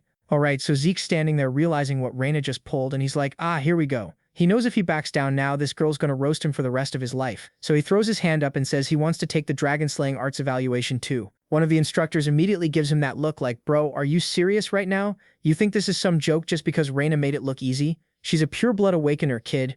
But before this dude can finish his lecture, another instructor cuts in, saying Zeke's gonna face the exact same conditions Raina did, asking if he's cool with that. Zeke just nods like it's whatever. Off to the side, one instructor's whispering, yo, who even is this kid? I've never seen him in class, and the head instructor fills him in. Turns out Zeke won some bet with Instructor Andre, and he's that golden light pure-blood awakener who came out of nowhere and absolutely demolished Abel's record during the dungeon escape exam. Zeke steps up with his sword, and just as he's about to swing, a system notification pops up saying ether's being converted into aura. Blue energy starts swirling around his blade, and he's gritting his teeth, thinking managing this power surge still isn't easy, but it should do the job. Raina's watching from the sidelines, and her eyes go wide because she immediately recognizes the stance. Dragon Slaying Arts, Chapter 1, Verse 4, Sky Slice. She's thinking this bastard didn't just learn it. He's mastered the damn thing, and his form might even be as good as Instructor Andre's. Zeke swings, and the dummies just straight up explode into pieces. In his head, he's reflecting on how this technique isn't something he just picked up. It's literally part of him now. After drilling it non-stop for 2 years before his regression until it became pure muscle memory, he lets out a slow breath, thinking there was a time he thought dragon-slaying arts were boring as hell. But starting from scratch again, it doesn't feel so dull anymore, and maybe that little flex was enough to shake Raina up a bit. The instructors start losing their minds, one pointing out how Zeke coated his blade in aura, another talking about the crazy intensity of that strike, and the whispers keep growing, with some wondering if this kid's already close to Purple Knight rank. Zeke glances down at the wreckage, muttering that he might have overdone it. It seems like some of his aura leaked out without him realizing, and he just wanted to match Raina, not become the main character. One instructor's just staring at the destruction, saying, a first year's already a Purple Knight, while Owen's watching from the corner with his fist clenched so tight they're probably bleeding, and Raina's standing there with this creepy-ass smile spreading across her face. The scene cuts to the headmaster's office, where the old man's pouring tea and casually bringing up Zeke's insane exam results. Zeke plays it humble, saying he just got lucky, but the headmaster chuckles like, kid, becoming a Purple Knight at 13 isn't luck. Then he drops the real bomb. How would Zeke feel about taking the grade advancement exam? Zeke blinks, realizing that means skipping grades, and the headmaster explains the system allows it when a student's ability justifies it. It could be 1 grade or even more, depending on how well you do. Zeke's thinking the headmaster's moving way faster than he expected, but it makes sense since he made a bigger splash than he planned to, so he accepts with a polite smile, fully knowing he's walking into something sketchy. As he's leaving, he mutters that the headmaster's definitely plotting something, but he'll play along for now. Back inside, the headmaster turns to someone sitting across from him, saying both Raina Draker and Zeke, Draker pure-blooded awakeners, have agreed to take the exam, and the figure nods, saying they'll handle the arrangements, while the headmaster folds his hands with this slight smile, thinking things are about to get real interesting. Cut to the upper-class Aura training hall, where Zeke and Raina are standing side by side, and the vibes tense as hell with Raina just death staring at Zeke. He lets out a quiet sigh, thinking, would it kill you to stop staring? Then a voice calls out, apologizing for being late, and this tall dude in shining armor walks in. Sir Owl Draker, official examiner and knight of the Draker main family. Zeke's whole expression changes the second he sees him, whispering the name and thinking, no way, could it really be him? The one they used to call Dieback Blade. A flashback hits cold night air, the weight of a dead body in his arms, fingers digging into dirt to make a grave. In that memory, another version of Zeke. Zeke Murray walks up and stops, muttering Empire's lapdog before heading to the body and kneeling down with a shovel. He says even if the guy told him not to, he'd still help bury them. Introduces himself as Zeke Murray from the Northern Allied Forces, and then asks if the man's a Draker. The man shakes his head, saying that life's behind him, and Zeke laughs, asking what to call him then. The man answers with dead certainty, Dieback Blade. The memory fades and Zeke's back in the present, whispering that the name fits him way too well. He snaps out of it as the formal stuff begins. Both he and Raina bow deep, saying, Sir Dracour.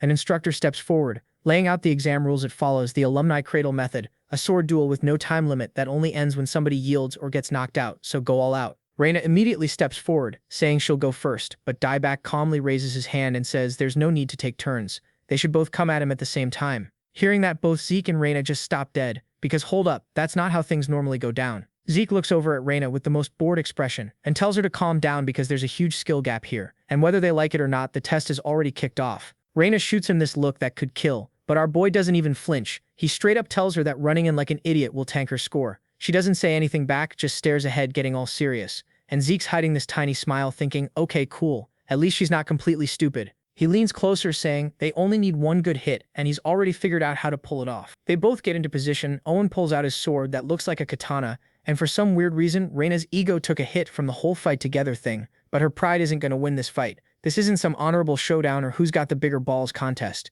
They've got a game plan, so just stick to it. They go in and everything goes crazy instantly, blades smashing together with insane speed and power, metal screaming as they're both going absolutely wild on dieback at the same time. Reina's grinding her teeth hard, thinking, so this is what actual power feels like, because just like Zeke said, she's been going for weak spots but can't land a single damn hit. Forget about doing real damage. So our boy decides to bust out his dragon-slaying moves, and Raina does the same. Her sword starts glowing with this sick blue mana because this attack needs intent, straight-up murder vibes. She rockets forward, blade slicing through the air, but dieback just slides to the side smooth as butter, then counters and absolutely wrecks Raina from the side. Her defense crumbles like it was made of paper. Blood sprays everywhere, and she eats the ground hard. The instructor loses it, screaming to check if Raina's okay, and she drags herself up, saying she's fine, but warning everyone to get back because this is sketchy as hell. Right then, something clicks in her head. She straight up passed out for a second there, and if she can't even stay awake, how the hell is she going to make an opening? She gets it. Now with what she's got right now, she's got literally zero shot at winning.